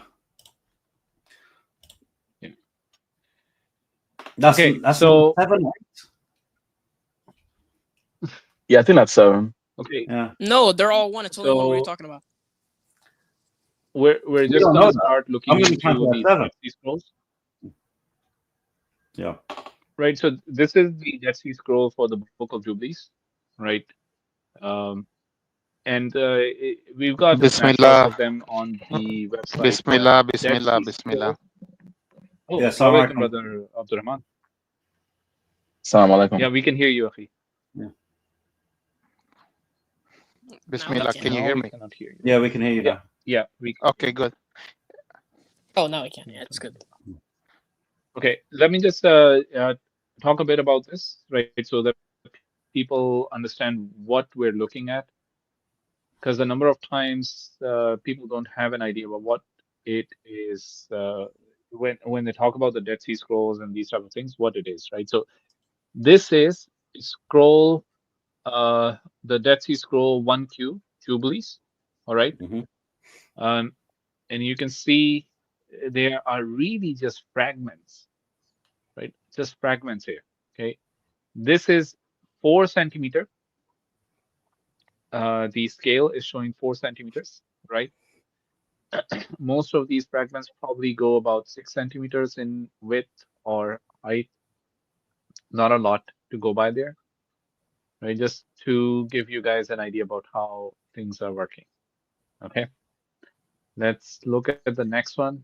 I'm actually going to show you guys a few others. All right. And let's go back.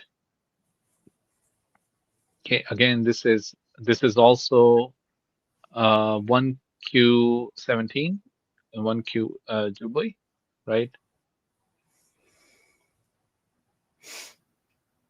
Okay.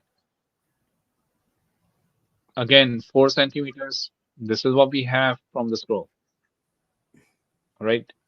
So when they claim that it goes back all the way to the 3rd century BC, granting them the date, right? These are the scraps that they are claiming is from. So this is literally the, what do you call it? Trying to grab onto straws. They're grabbing onto scraps here, right? This is what they're left with. This is what their claim of divine inspiration is based on. These pieces of scrap. All right. So remember this when they start talking to you about Dead Sea Scrolls, this and that. These are the documents. I'm actually going to continue if you want. If no Christians is willing to come up, we can continue. There's like tons and tons of them. Let me know, Brother So- Yemni. But Brother Abdurrahman is here. Let's see what the brother has to say. Subhanallah. And that's supposed to be the inspired word of God preserved? Yeah, this is That's this is on the basis that's of even worse. these are the scraps they claim. Yeah, That's and even these worse, Uncle scraps are Faisal. not even from Subhanallah. yeah, like these are supposed to be whole books apparently, but let's see. Right. I mean, unless they're able to There's probably trace one or the two. words. Exactly. They basically they spend hours and hours, probably billions of dollars already spent in trying to decipher what this is saying, where it's coming from, and so on. Right. So that's just how it is. Again, you see, this is again the same one that we saw. I wonder, This is subhanallah. plate 647. B285146. It is also the scroll 1Q Jubilees, 1Q18, right? That's where this one is coming from. There are Subhana Rabbi 4 images in total for this. So in other words, Right, the Christians and then- cannot make any claims concerning the Dead Sea Scrolls, that they are basically the same to what the Jews have in their scriptures today. It is completely this is unlike. This is what they say is the same, right? They're basically saying our scriptures go back to these scraps of paper. That's why they believe that the Bible is true. La hawla wa la quwwata illa billah. Okay. Alhamdulillah for And this Islam. does not even Subhanallah. go back all the way to Musa alayhi salam, right? I mean, Yeah, exactly. Look at this. subhanallah, 4 look at that. centimeter. These are the scraps. Some To of be these honest, are not Uncle even Faisal, readable. you cannot even make What a words puzzle out of here that. can you confirm? That's the Wow, thing, look right? at that. So they basically, yeah. So they're basing it off these scraps. Okay. I cannot Maybe you guarantee can you that read they something cannot here, even read half of those words. right? And then probably you're guessing some of these words and you're guessing the rest of it. And then basically for the whole page, they'll do fill in the blanks, Subhanallah, right? Subhanallah. What does the So Quran? What does the Quran say about this? They follow nothing but guesswork, doubt. mhm, Subhanallah. exactly, I mean, I exactly. bet the None, canonical gospels right? they look better than this. Yes, they I'll do. be back. But still, there's tons of variations there. Now, remember, there's still a 1,000-year difference between the alleged time at which Musa alayhis salam received the Torah and the time when we have these from. Okay, and the more historical the scriptures, the documents are, the more you actually find that it's not really the same as what we see. Hmm. Where is Brother Bob is back? Perfect. We can continue. There's tons and tons of these pieces of scraps that we can go over.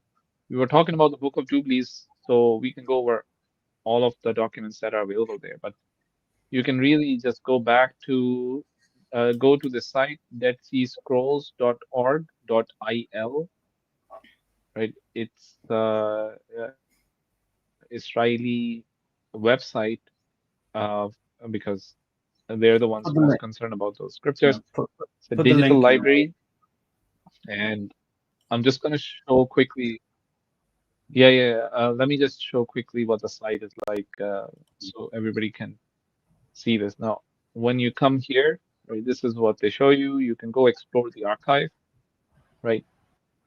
And that's where you can grab the sites. It talks about the different sites that they have, right? It shows you the location and talks about what they found where. Right? It talks about the different languages. For example, the Hebrew, Aramaic, Greek, Latin language. They found all different languages there. Some of the languages are unidentified. Okay. Nabatean, Arabic as well. Okay.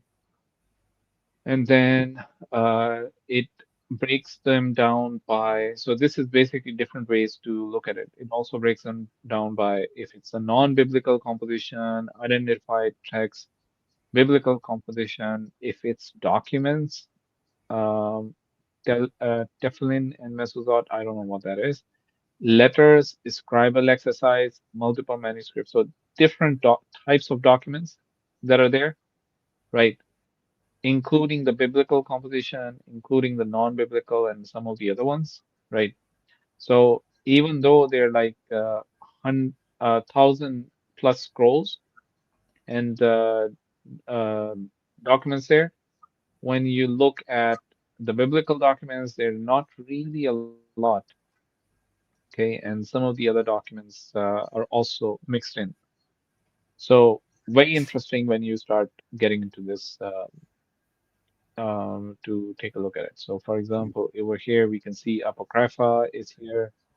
A calendar text, Pisha, Sapien, Sepini, Sepential text, sectarian text, poetical, liturgical texts, parabiblical texts, and so on, right? Within the biblical composition, you have scriptures, parabiblical, other, and translation of scriptures, and so on. So go do your own research whenever you want to. At the end of the day, we're doing it so you don't have to, because we cover most of what is relevant for Muslims. Any more is just a waste of your time. It's better off studying the Quran and the Sunnah. Yeah, of course. So inshallah, we'll put the link for this website in the chat. Yeah, for everyone. And yeah, put it in the back chat, and then I'll just put it onto both channels. Assalamu alaikum, SMK.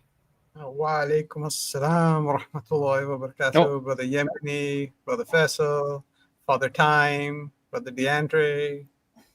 Brother Abdurrahman. Wa alaikum assalam. Alaikum assalam wa Yes. rahmatullah. Come on, man, really? I couldn't help myself. Mm. All right. MashaAllah. Okay. Well, there are two things I couldn't help myself in. Seeing such an august panel, I just had to click the link. I was being very patient in the back chat. Thou shalt not click. Thou shalt not click. Then now click. But then that was the second part. But I just wanted to come up and I just had to just clarify one thing. Mhm. Just look at the absolute double standard and the absolute arrogance in appealing to a text, which is in the condition that Faisal just outlined it's in.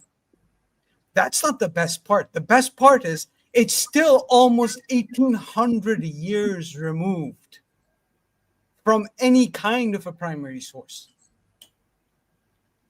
So you're going to say that, we'll take these little flecks of toilet paper, so to speak, and we don't even consider the fact that it's almost 1,800 years removed from any kind of a primary source. But yeah, we are very doctrinally sound because we can trace it back to this thing. Astaghfirullah. Yeah. I mean, I do one better. Okay. I would say the true arrogance also is not asking the question. Our people to whom we think the Bible or God spoke to and they wrote this down, they were conquered more than once, by the way, for a significant amount of time by pagans or people with different beliefs, different philosophies. Because of that, we don't even ask the question, could there have been something wrong with their interpretation? Could the people who conquered them maybe influence them to change certain things? Could maybe even the next generation have been influenced by their oppressors to the point where they started reinterpreting other things? Are all of these possibilities? Let's look into it. But they don't even ask themselves that question when their own book verbatim says, you guys were colonized and conquered. They don't even ask that question. I see that as true arrogance to the point where you don't even see that as a possibility. oh, come on, Ali. What are you talking about? Nothing like that has ever happened in history. And you're a historian. You were there, Ali. You were there. Exactly. Why Exactly, bro. Here's Bro, the I thing. met. Here's the thing that. Sorry, SMK and Ali. Here's the thing that needs to be understood, right? That modern Jews today, most of them are what? Atheists, right? They're a predominant number of people who consider themselves as ethnically Jews. They are what today when it comes to their religious affiliation? They're not Jewish. They are atheists, right? Um, and I'm not saying it's a majority, but definitely it's a significant portion of their population. Where is that coming from? Right? It's coming from what the people in the modern world are doing. When they were living in the Islamic world, what were the Jews like? They were monotheists. Okay. When they were living with the hell, the Greeks and Romans, what were they like? They were Hellenized. All right. Are they telling us that this didn't happen before? That when they were under the Babylonians, they didn't get any influence from the Babylonians? Right? When they were under the other powerful empires, that they didn't have any influence of those powerful empires? What did these Syrian, people do Egyptian. when they were living in Egypt? Right? What was the first thing they did as soon as Musa alayhis salam goes up the mountain? Mm. What did they do? Was there no influence of Egyptian religion on them? Their history is full of these examples, and they're telling us, they're expecting us to believe them that they've always been pure monotheists, and that a significant portion of their population hasn't fallen into this type of idolatry. I mean, akhi, the Quran, Allah subhanahu wa ta'ala himself talks about the psychological effects of slavery or being in bondage. In Islam, Yeah. literally, when Musa alayhi salatu wasalam led them out of Egypt, what happened? They saw a civilization, a people that were worshiping different gods. And the first thing they went to Musa alayhi salatu wasalam and they said, "Can you make us a god like that?" Because where did that come from? That came from being in bondage to a society where that was the normal, that was the norm. So they didn't see anything wrong with that. Not only did they not see anything wrong with that, they saw that as the way to go. And where did that come from? It came from your upbringing, more than what. And when you're in a society for more than one generation, you're going to pick up that type of, at least, the culture. I mean, look at what's going on today. If I go to, I'm not from England. If I go to England right now and I have a child, he's born and raised in England, he's going to have a British accent. That's the norm. That's what's going to happen. It would be arrogant for me to say, you know what? Let me go to England and have a child, and I have no belief. I don't think at all that this person will have a British accent whatsoever. That's just completely arrogant to say. I have something for you to play off of. What's up? And it fits so perfectly, like I mean, like a hand to a glove with what you're saying. What happened when Moses went up the mountain? What did those very people start doing in the space of days? They started going back to worshiping an idol. These very same people who claim that they were always monotheists, those people. And I didn't even mention this. Okay, you know what the most troublesome thing about this is? The Bible, when it's mentioning genealogies in Genesis 10, not one time did it talk about their religion. Not one time did it mention these people were believers, these people became pagan. It did not even talk about their beliefs or how they turned away from the one true message. It didn't even go. It didn't talk about that. It just talked about blood, in a sense. And this is something. What lessons can you take away from Genesis 10? What lessons can you take away from that? Oh, I am probably from Ham, or I'm probably from, like that. What? That makes absolutely no sense. So even earlier, when the person that asked the question, as if it was a flex, he said, "Oh, well, the Bible has a table of nations, the Quran doesn't." To that, I say, good, because it's completely unnecessary. Yeah, and like that it extends to many other parts of the Old Testament that we're gonna get to in in decades. But I remember I was showing SMK an example where there was this verse that is completely unnecessary in the book of Judges. Where it's like, yeah, you know what I'm talking about, right? Yeah, I remember.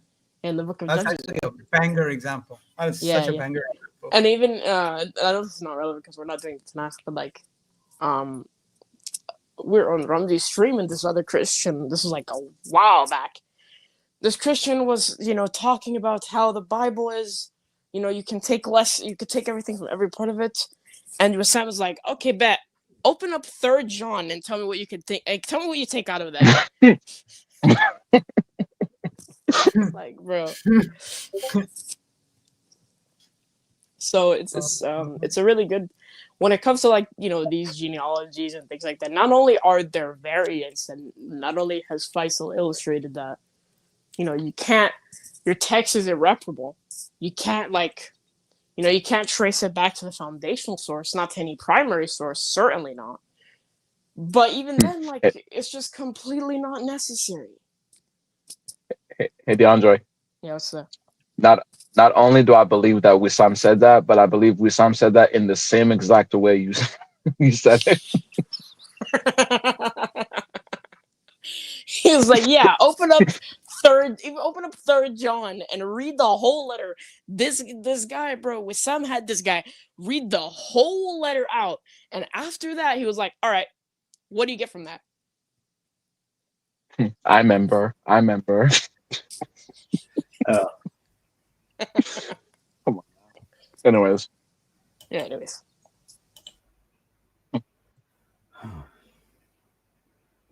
So, hey, if there's no one else backstage, No. personally, Should we close up? it's up to you. Really. Any Muslims want to come up, have a conversation about anything we've presented? We'll give you like 15 minutes. You guys can come up. After that, I think it's very late for Brother I have a Yamini, question. and we'll be wrapping up.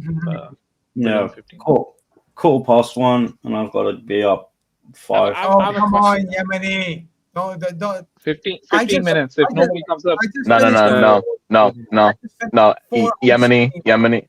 Yemeni. I'm sorry. Excuse SMK. Do not listen to a single word he says about sleep. Don't. Yeah. Man, No, I'm getting I have to sleep otherwise. You chew some cot and pull through. Who said or, that? or if you ain't got some cut, I can send you some fresh niswar. That's the worst thing to be given to Yemeni, man. Oh man. You know what?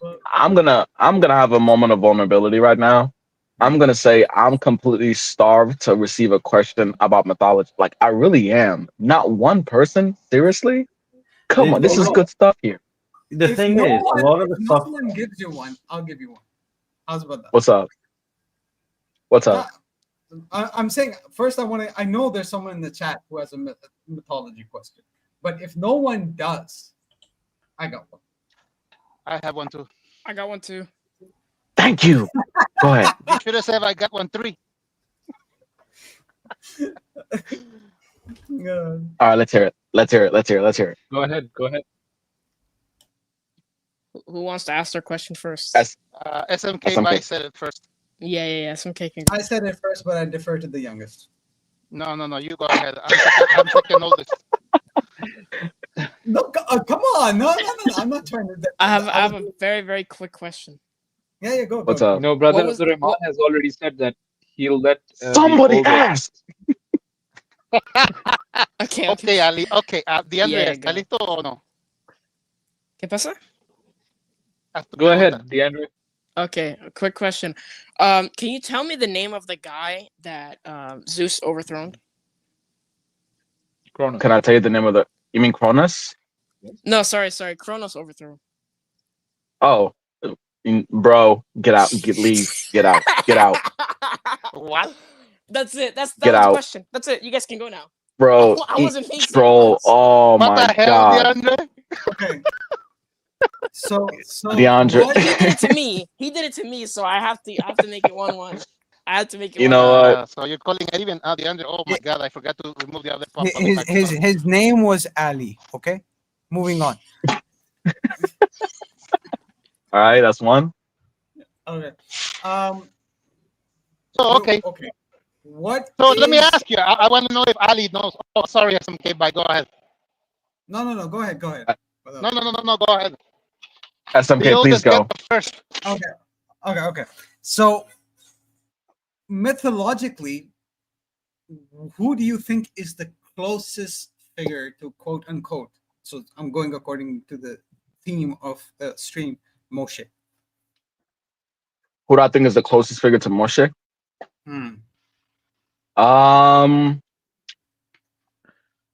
I would actually say it is.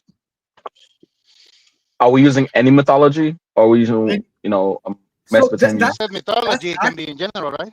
That's actually a very interesting distinction, because one is since we're going according to a very estimated kind of time frame. Okay, so we are also looking at very, very early kingdom. So one would be within that context, that in the early kingdom, and especially looking at the mythology that existed in the region in the time of the early kingdom, that which mythology would influence that image of Moshe most. And then the second would be, well, general mythology. Okay, this is a good question actually. You sound I would say surprised. What's that?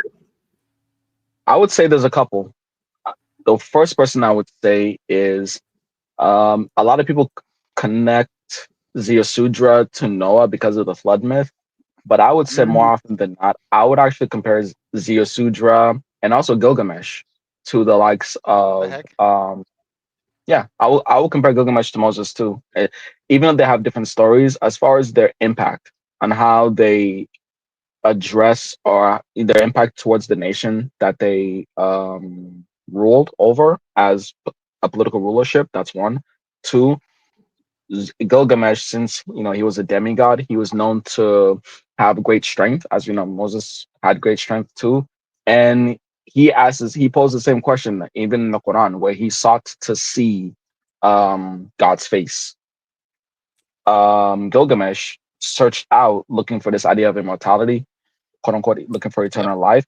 And one of the things that he did was he tried to actually be level with the gods in a way, kind of challenging them, so to speak. So, and also just the impact of it, letting a group of people, leading a group of people politically, and also throughout many dangers. Mhm. Oh, and there was a bit of an interesting thing that I came across. The one I would say most is one. You saw what? Sorry, You're you cutting cut out. out there, Ali. Yeah, Ellie, you're Oh, cutting out. the lag. Oh, sorry, but I would say yeah. I would say for Yeah, this is very bad. mythological religions, Ali, but to a better we could hardly extent, I understand would you. say Gilgamesh for the most part. Gilgamesh. Okay. Can you, What is one the other second? myth One that second. you Okay, I mentioned, have a Ali? question for Ali. Oh. So I have a question for Ali, and I think this is going to be useful. Maybe Ali can shed some light on this. So when we were looking at the the priestly sources, all right, one of the things that we notice in the priestly source is the way in which the dates have been used. So 600th year of Noah, the first month, the 17th day, right? Where is that coming from? Is there any other tradition in history that uses that type of dating method? Yes. Well, oddly enough, Mesopotamian mythology does that. And one of the things that they do is, when you see reading the Bible all the time that this person was king and he reigned for this long and he's the son of this, that is direct resemblance to the Sumerian kings list on how they would say this person was king and he ruled on this day and he ruled for this long and he was the son of this. So this idea alone of the genealogy, tracing the genealogy, especially when it comes to royalty, is no doubt in response to the Sumerian Mesopotamian mythology, or more directly the Sumerians, because they have the kings list. Okay, and the dates as well, right? The 600th year, the Yes, second month, yes. 17th So day, even or the 19th day. even the format of which they'll say on this day and he reigned for this year, yeah, they'll do that. They'll say the almost not completely identical, but very similar. So that's where that tradition has been copied from. Now, Yeah. interestingly enough, Lee, this is the way that the priestly accounts note those dates down, right? That's how they're identifying them. Then this is a priestly Mm-hmm. account versus something from Mm-hmm. the Yahwist tradition, because the Yahwist tradition only has days, I'll be that back. 40 days, 7 days, and so on, right? Mm-hmm. Mm-hmm. So it shows that there are different influences on these different traditions. The Yahwist tradition does not have that exact same influence as the priestly tradition does, Mm. right? And the Yahwist, can you tell me where that Yahweh, the name Yahweh God, is coming from? Who are the So people who? the name Yah, and this is something I do wish I can, inshallah, do more understand. I'll do more research on. That comes from different mythologies, including ancient Phoenicia. Phoenicia basically just means Greek. You know, the Phoenicians are, they would end up being the Greeks. So there's this concept of and by the way, yes, the Jews or the Israelites did have contact with the Phoenician religion. Why? The word Baal. Baal was a god in ancient Phoenicia. So they would have had direct contact with the ancient Phoenicians around the sixth, seventh, and fifth, sixth, and seventh BCE, as early as that time. So that's one. Two, this idea of Yah alone, there's a word actually that's derived from their language that actually does come to the same meaning, or some even say the same word. That's one thing I have to look into, because the Phoenicians may actually have a god named Yah too. That's what I want to double check. They actually may have a god named Yah too. So and even to the point where the contact goes to the point where there are certain Israelites that are named after Baal. You know, I think one of the things you'll see is Zerubbabel. You have Zerubbabel. You'll say L, but the thing is AAL could also coincide with EL, and that's why linguists are saying, is there a connection with L being also from Greek or from the Phoenicians, and Al or Baal being of the same thing too? So yeah. Yeah, but El is also a Sumerian. It was also used for the name of God in ancient Mesopotamia, Sumeria, and Yes. Really? all of them, right? Yeah. I didn't know that fact. Oh, and also SMK. Also, this just popped into my head. Also, I would say Sargon. There's this Mesopotamian. I haven't talked about him yet.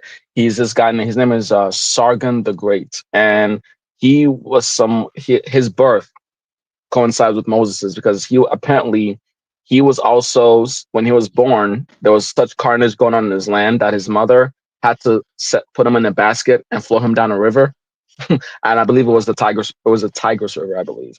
Had to put him on a river, and from a humble beginning, Sargon rose to great prominence to actually defeat the ruling empire, or the ruling people in his land, and rose to great prominence, etc., etc. He didn't have an exodus, but as far as his upbringing, it does commonly coincide with the upbringing of Moses. You know, being found in the basket by royalty, growing up as royalty, etc., etc. So Sargon the Great is also another one.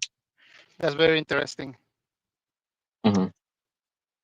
That is very interesting, because if you look at it as a kind of two-way street, so to speak, kind of like how I have two Saphilas on my screen right now. Okay, never mind. The more the better. The more the better. So because it's also like wa alaikum assalam. So wow, the delay is long here. Never mind him. Just keep going. Right now. Okay, so basically, the two-way street, that on the one side you have the actual story being appropriated by cultures, and then where the origination of the actual story is, they end up taking the appropriated version for themselves. So you have like this weird give and take going on, because similarly, there's also that theory that the Greeks and the entire Hellenistic tradition of having gods atop the mountain, that all comes down from the story of Moses. Okay. That's very interesting. There is this question from Brother Crazy Quiz. Brother Yamni, can you bring that up? About 4 or 5. What's up? Yeah, that one. So Ali, a is it lie. possible that Oh my Moses, God. Ali, that's how your name is written, bro. I know. Go ahead. ALIE. that basically Musa al-Islam was way more ancient than what we thought of, like 2000 BC or even before that. Do you want to So take that? Okay. no problem. I would say this more often than not. There's a reason why the Quran does not say the exact date of the time of Moses, peace and blessings be upon him. And when we use history, so understand this. When I say we're doing this historically, I'm not saying it with certainty because there's absolutely no such thing as certainty when it comes to relying on history. All we can go by is what the historical records say. And most commonly, when we look at stuff like the mummy that's been preserved, the remains of the body that of Pharaoh that's been preserved, scholars or historians would date that to be Ramesses the second part. So we're saying, wait a minute, if you tie that with the Quran, then all we can do is, in a sense, we're doing guesswork. The guesswork on steroids. Now, is it possible? I'll be completely arrogant to tell you that there's absolutely 0% chance because that means I know an information that only Allah Subhanahu wa Taala knows. So no, I'm not going to say it's not impossible. However, based on our understanding of the historical framework, it's it seems as if the story goes before sorry, the story is after at least the 2000 BC because of a lot of reasons. For example, historically, Moses, peace be upon him, and the Quran says Moses, peace be upon him, the ruler of Egypt during the time of the ruler of Egypt during the time of Moses was called Pharaoh, right? That was his title. Historically, that would not have been the case if we go past the New Kingdom period of Egypt, which was the New Kingdom period of Egypt probably began, I believe it began like the 15th century, the 15th, 14th century, 15th, I would say 15th or 14th century BC. So we know wherever, for the most part, wherever Moses is from, it couldn't have been before the 15th century BC. So there are many things that we could use. However, when it comes to certainty, I can't tell you I'm certain because certainty only lies with Allah Subhanahu wa Taala. Yeah. Let me add something to that, Ali. So this is a very interesting question, and this is where it's important for us to understand what history is actually telling us, right? Because what are we using? What are we doing to get these dates, right? So first of all, historians, they're looking at other mentions of other places, other events, right? So for example, the Hittite war. So if we can confirm that the Hittites were around this time, right, and they had a war with the Egyptians, and we've confirmed the dates of the Hittites, we're actually going to be able to confirm the dates of the Egyptians and so on, right? By confirmation, I'm not saying it's to a certainty. It's basically just it's more likely that it was around the same time. Now, what are we doing to confirm certain dates? Either we're carbon dating something, we're going through other known historical matters, like we just talked about the Hittites date. If they were confirmed, they can be used to confirm where the other dates lie, and so on, right? Or if we have accounts that trace it back to a certain individual or a certain event or a certain king, but normally it's the king. Not everyday people are not going to be mentioned, right? So those are going to be there. Now, Mhm. when it comes to the Egyptian pharaohs and the list and their list of what dates each one of them is from, right? There are actually multiple there are multiple genealogies and multiple what do you call it chronologies on Mhm. who was king on what date. So we just because we're actually using one of them doesn't necessarily mean that that king ruled exactly at that time. He could have ruled at a different time as well, because when they're doing carbon dating, it gives you a range, right?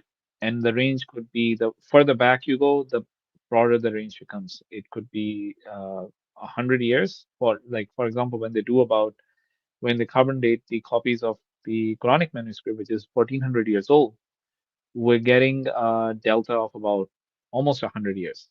All right. If you go further back, the delta is just as much. Okay, up to 2000 years before or so, because we've done a lot for that period. So that's why there's a lot that can be said about that time as well. But you go further back and it becomes even more confusing because the delta can be hundreds of years now. Okay, you go over 10,000 Mhm. years ago or something like that, it can become thousands of years. Okay, so that is just one of the things. For example, the carbon dating is affected by so many different things. Number one, one of the first thing is, were we being hit by solar waves, for example? Was there any other cosmic event that impacted us? Maybe there was a supernova that happened that Mm. caused a lot of high levels of carbon 14 in the atmosphere and so on. So there's tons of things that that have to be measured, and science is not exact as a lot of people consider. It's an estimation, right? And Exactly. there's uncertainty And involved here. So yeah, I think Probabilistic. let me just finish up one other thing, Ali, oh, go ahead, go and ahead, then go ahead. so these are part of this. Now, can therefore, when you ask us this question, and even if a historian is going to answer you, you would actually find that historians, when they're responding to you, they'll use wording like it's most likely that it is Yep. around this, right? They're never going to give you a certain answer, all right? Based on There the may evidence even and be a stuff like that. consensus. Yes, and even a consensus between the historians is not certainty. Hmm. If I could just add The to that, Go ahead. sorry, there's a You're fine. very important there's a very important find that happened in recent years, and that was the discovery of two sites in Turkey, which was Göbekli Tepe and Katan Tepe. And what these serve to do is completely upend archaeology and the entire narrative that quote unquote historical scholars or archaeological scholars, the entire narrative that they stuck to and had written down, that oh no, there was no civilization before what happened in the Fertile Crescent, and the fertile that is the cradle of civilization. And now all of a sudden you have sites popping up in Turkey dated back to the Younger Dryas, dated back to a period of 10 to 11,000 BC. And then all of a sudden, what do you have? You have glaring gaps in your history, which are Hmm. completely unfulfilled. So, what Brother Faisal and what Brother Ali were saying is very much on point. When you talk about such things, you have to remember it's probabilistic at best. Again, sorry, Hmm. Brother Ali, I'm stepping on your toes. Please, I No, no, no apologize. worries, no worries, but you're fine. You're fine. I did. There was a sister who said that. Well, if that's the case, then because the Quran talks about this too. Understand this, okay? For one, if we look as a whole, events that happen throughout history, there are things even in mythology that people one can get from anywhere, as I previously mentioned. But two, there are things that seem more likely than others to happen.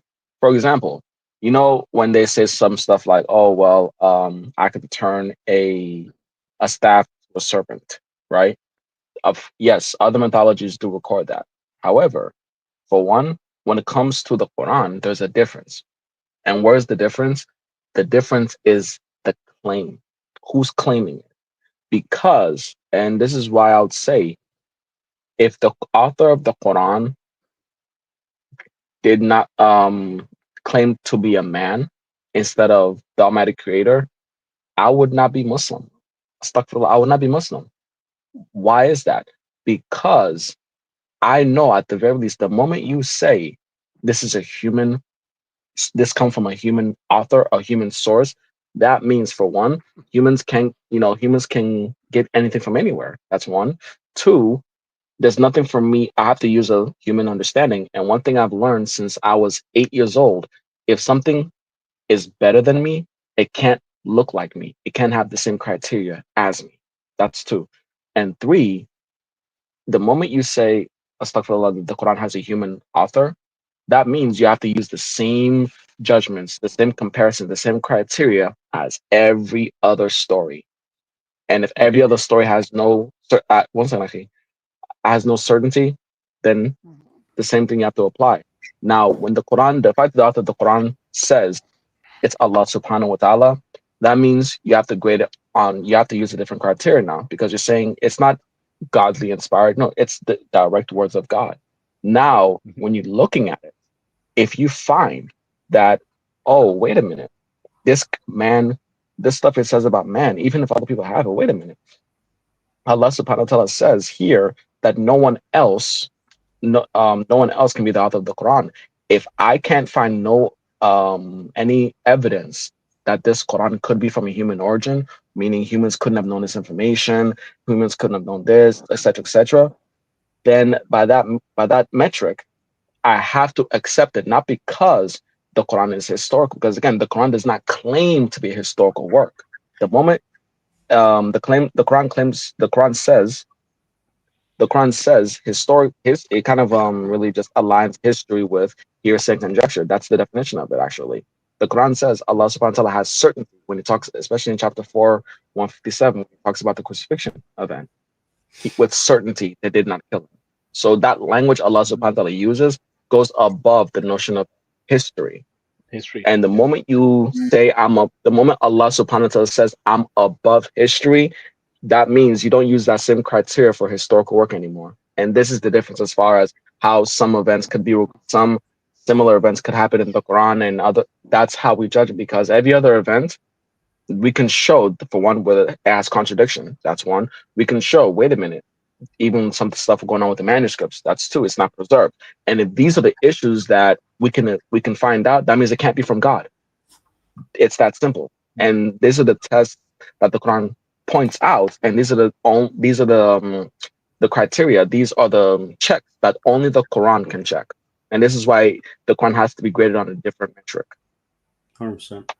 All right. By the way, Ali, Yemeni, just bring up this comment from Assam, the last one that came up. Carbon dating has advanced so much. Where is it? I can't find it. Oh, here you go. Okay, this is the last thing, and then we're gonna wrap up because Brother Yomi is done for the night. This is the Cuban goodbye. Carbon dating has advanced so much, though the current method really I thought he was saying rarely take into consideration. Okay, really take into consideration all of those factors, and the ranges are super accurate. Yeah, I'm not disputing that, but even with those super accurate, the range is still probably 50 years, 60 years, I would say. So it's not like we know to the exact day or date when something is coming from. It's still going to give you a range.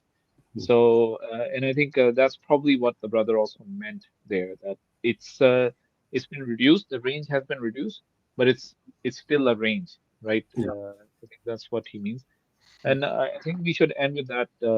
I know, it's the meta has been refined so much that there are calibration curves for each possible containment. Yeah, so I just want to add to that. I think, Wassam, if you want to jump up and have a conversation about this sometime, it will be great and a very interesting conversation as well, because a lot of people don't understand. I'll listen to that and I'll take my notes.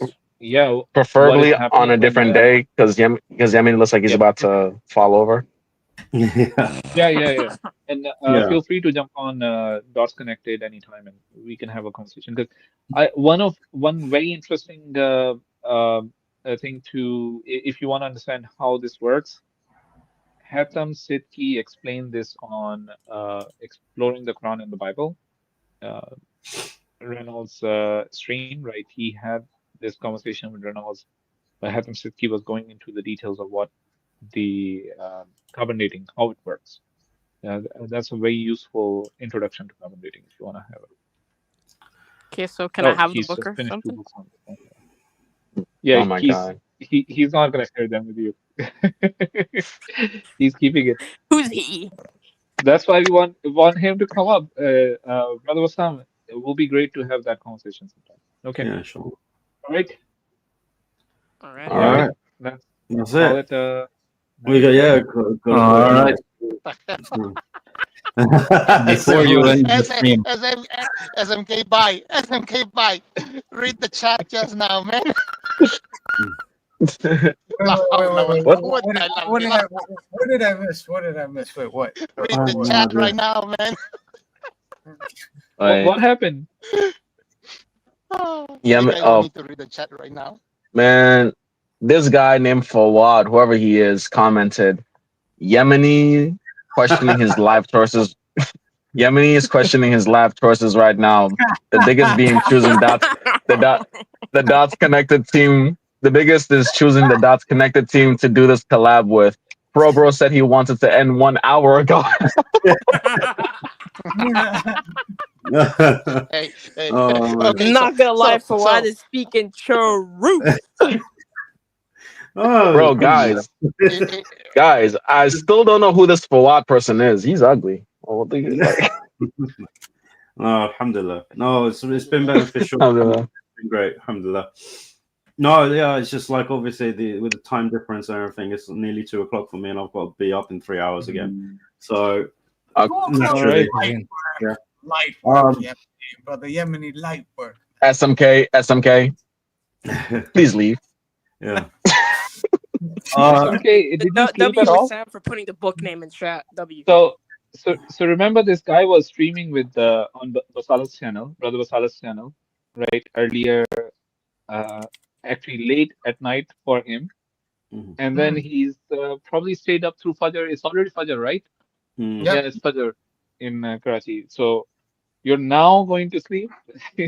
Oh, now I'm going to work on a presentation that, inshallah, we're going to be giving on the Islamic Vanguard later tonight. Okay, inshallah. Inshallah. Inshallah. All right. What time, SMK, bye? Whose channel is that again? The Islamic Vanguard? That's a collaborative channel of mine and DeAndre's. Nice.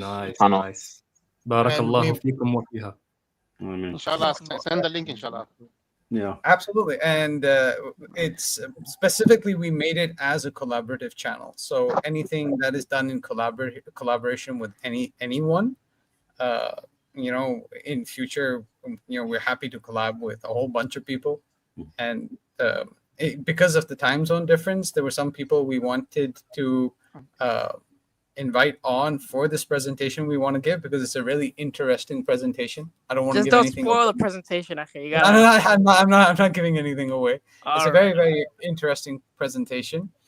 Nothing as beautifully academic as you guys did, more about general principles, but kind of a different way to look at general principles and to apply general principles. So I'm not going to say anything more than that, okay, DeAndre? Don't worry. Yeah, guys, F1. Yeah. Whoa, the Wi-Fi. Please, everyone, please, let's end the stream and get Yemeni get some rest. As much as I want to continue this conversation, Right. No last words, Yemeni. let's end I know. Finish up what you need to say, and then we're good with it. This is the Hispanic goodbye. Yeah, I do have a question before you end the stream. Not so fast. Yeah, log on. Not so fast, because I do have a question for you, Ali. Yes, I mean, go ahead. Yeah, Ali. What's up? Okay. When are you starting your channel, ya Habibi? When are you Oh, starting dear your God. channel about history? I got worried for a second. Don't do like I did. I got worried for a second. I thought I was gonna be for another. Don't do like I did and say you're going to. Hey, say Fallah, did your channel Okay. change or something, or it's still the same? It's still the same. Quite honestly, I'll talk about that in a second. it's a combination of laziness and busyness at the same time. There's certain things going on right now personally with my personal the day-to-day stuff, and on top of that, I've been very tired. So I have no excuses. I did promise everyone that I would start it, so that is on me. I've just been lazy and tired. Yeah, come on, Ali. People need their insomnia fixed. Brother Look, Yemeni should come on to the TIV stream. What do Perhaps say, you can DeAndre? take credit for this one, ya Ali. Perhaps you can. If I do any more streams, I just won't have time for anything. I'm struggling with the current schedule and stuff that I'm doing at the moment. So if I SubhanAllah, have mercy upon Brother Yemeni, man. I mean, if I add any more to my plate right now, I'm just gonna burn out. Yeah. Ali, perhaps you can take credit for He that. has his cat to deal with. wait. Can you not hear me? No, Saifullah, what'd you say? Yeah, we can hear you. Akhwan, I let's was change the saying- backtrack. after the stream. yeah. If you want to have just a Yeah, conversation we among us, had it up in the back. let's Yeah, no, not Yemeni wrap up. Five. not just Just a conversation. Just to answer Neil's question before we end this, because he asked me what happened to my channel and whatnot. It's not that I changed my channel; it's that I divided the topics I talk about into 3 channels. So there's the main one about fighting laziness as a Muslim. There is the other one about the outward demeanor of the Muslim, and there is a third one, which will be mainly a streaming channel for Muslims and non-Muslims, a da'wah channel like the ones you know about. And I have decided that I'm bringing back the Act Like Muhammad alayhi salatu wassalam series, and I will be doing it only this time. It will be translated to English by myself. So instead of staring at words in Arabic that you cannot read, you will actually be following along with me as you read English words. And it will be on the third channel named Saifullah of the Levant. If you want, you can share the screen as well so people can see it. Oh, nice. Yeah. The Levantine. Yes. Hey, Yeah. just keep us on the loop, inshallah, when you're gonna stream, so that I can join you, Benila. I haven't seen you stream in a while, Saifullah. Soon, inshallah. I haven't yet decided on the date, but at this point, it might be today. We'll see. Hey. At what time? Oh no, not that. At what It time, might Saifullah? be. Okay, this is not certain, but it might be in 15 hours. Oh, that's or nice, in man. 13 hours. It's tomorrow. In 15 hours. Who says in 15? You know what? Never. I'm sorry. Let me. Anyway. All right. If not today, then tomorrow. Okay. SMK, what time are you gonna be streaming tomorrow? We are going to be streaming, inshallah, roughly I don't even know. 19 to 20 hours from now. Guys, just for tomorrow. Damn, You know what? That's worse than Saifullah timing, man. You know what? So worse? Guys. Saifullah, please. Anything else you want to say? I will be expecting it. Well, I was just going to say that before that how it's probably your fault that I'm so interested in history nowadays. You probably influenced me. That's it. Bye-bye. Good. Akwan have mercy on Yemeni. He's about that to does fall. my heart. I'm does my heart so he's good. swaying on his chair. All right. Everyone. Let's not say anything else. Let's unmute our mics. Let's unmute our mics and let me take us out. Yeah. Inshallah, we can talk on the back. Inshallah, just a reminder that we've got 3 days left on our Eid sale, 30% off on Rihatul Arab, and 40% off the new products that we released nearly 2 weeks ago now. So yeah, definitely take advantage of that sale before it's up on Friday. Friday will be your last chance to take advantage of that. I could say more, but I'm not going to. Yallah. By the way, Yemeni.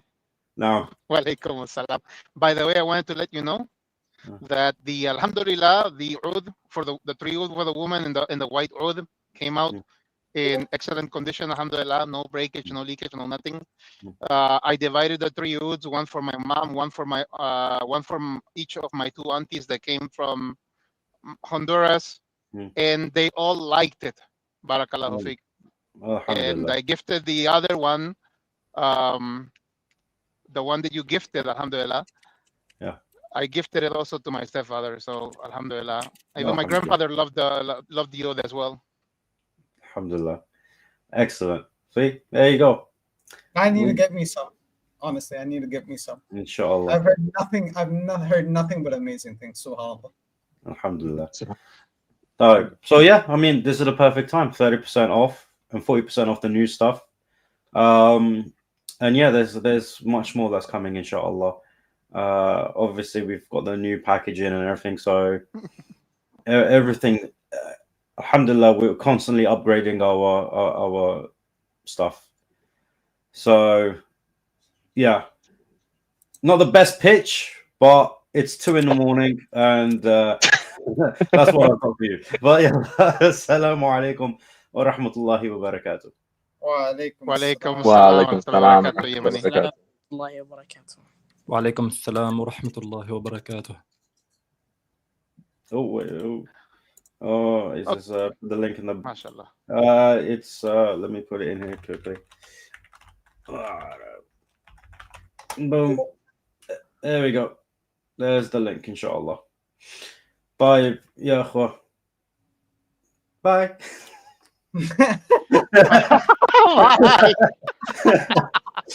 Bye bye. Are we really doing this? Come on now. Wait a minute. Is this the back channel now? No. I'm wondering who's going to hit the No, end we're stream. still live. Like, Yemeni, someone hit end stream. Someone press go the to sleep. بسم الله الرحمن الرحيم اقرأ باسم ربك الذي خلق خلق الإنسان من علق اقرأ وربك الأكرم الذي علم بالقلم علم الإنسان ما لم يعلم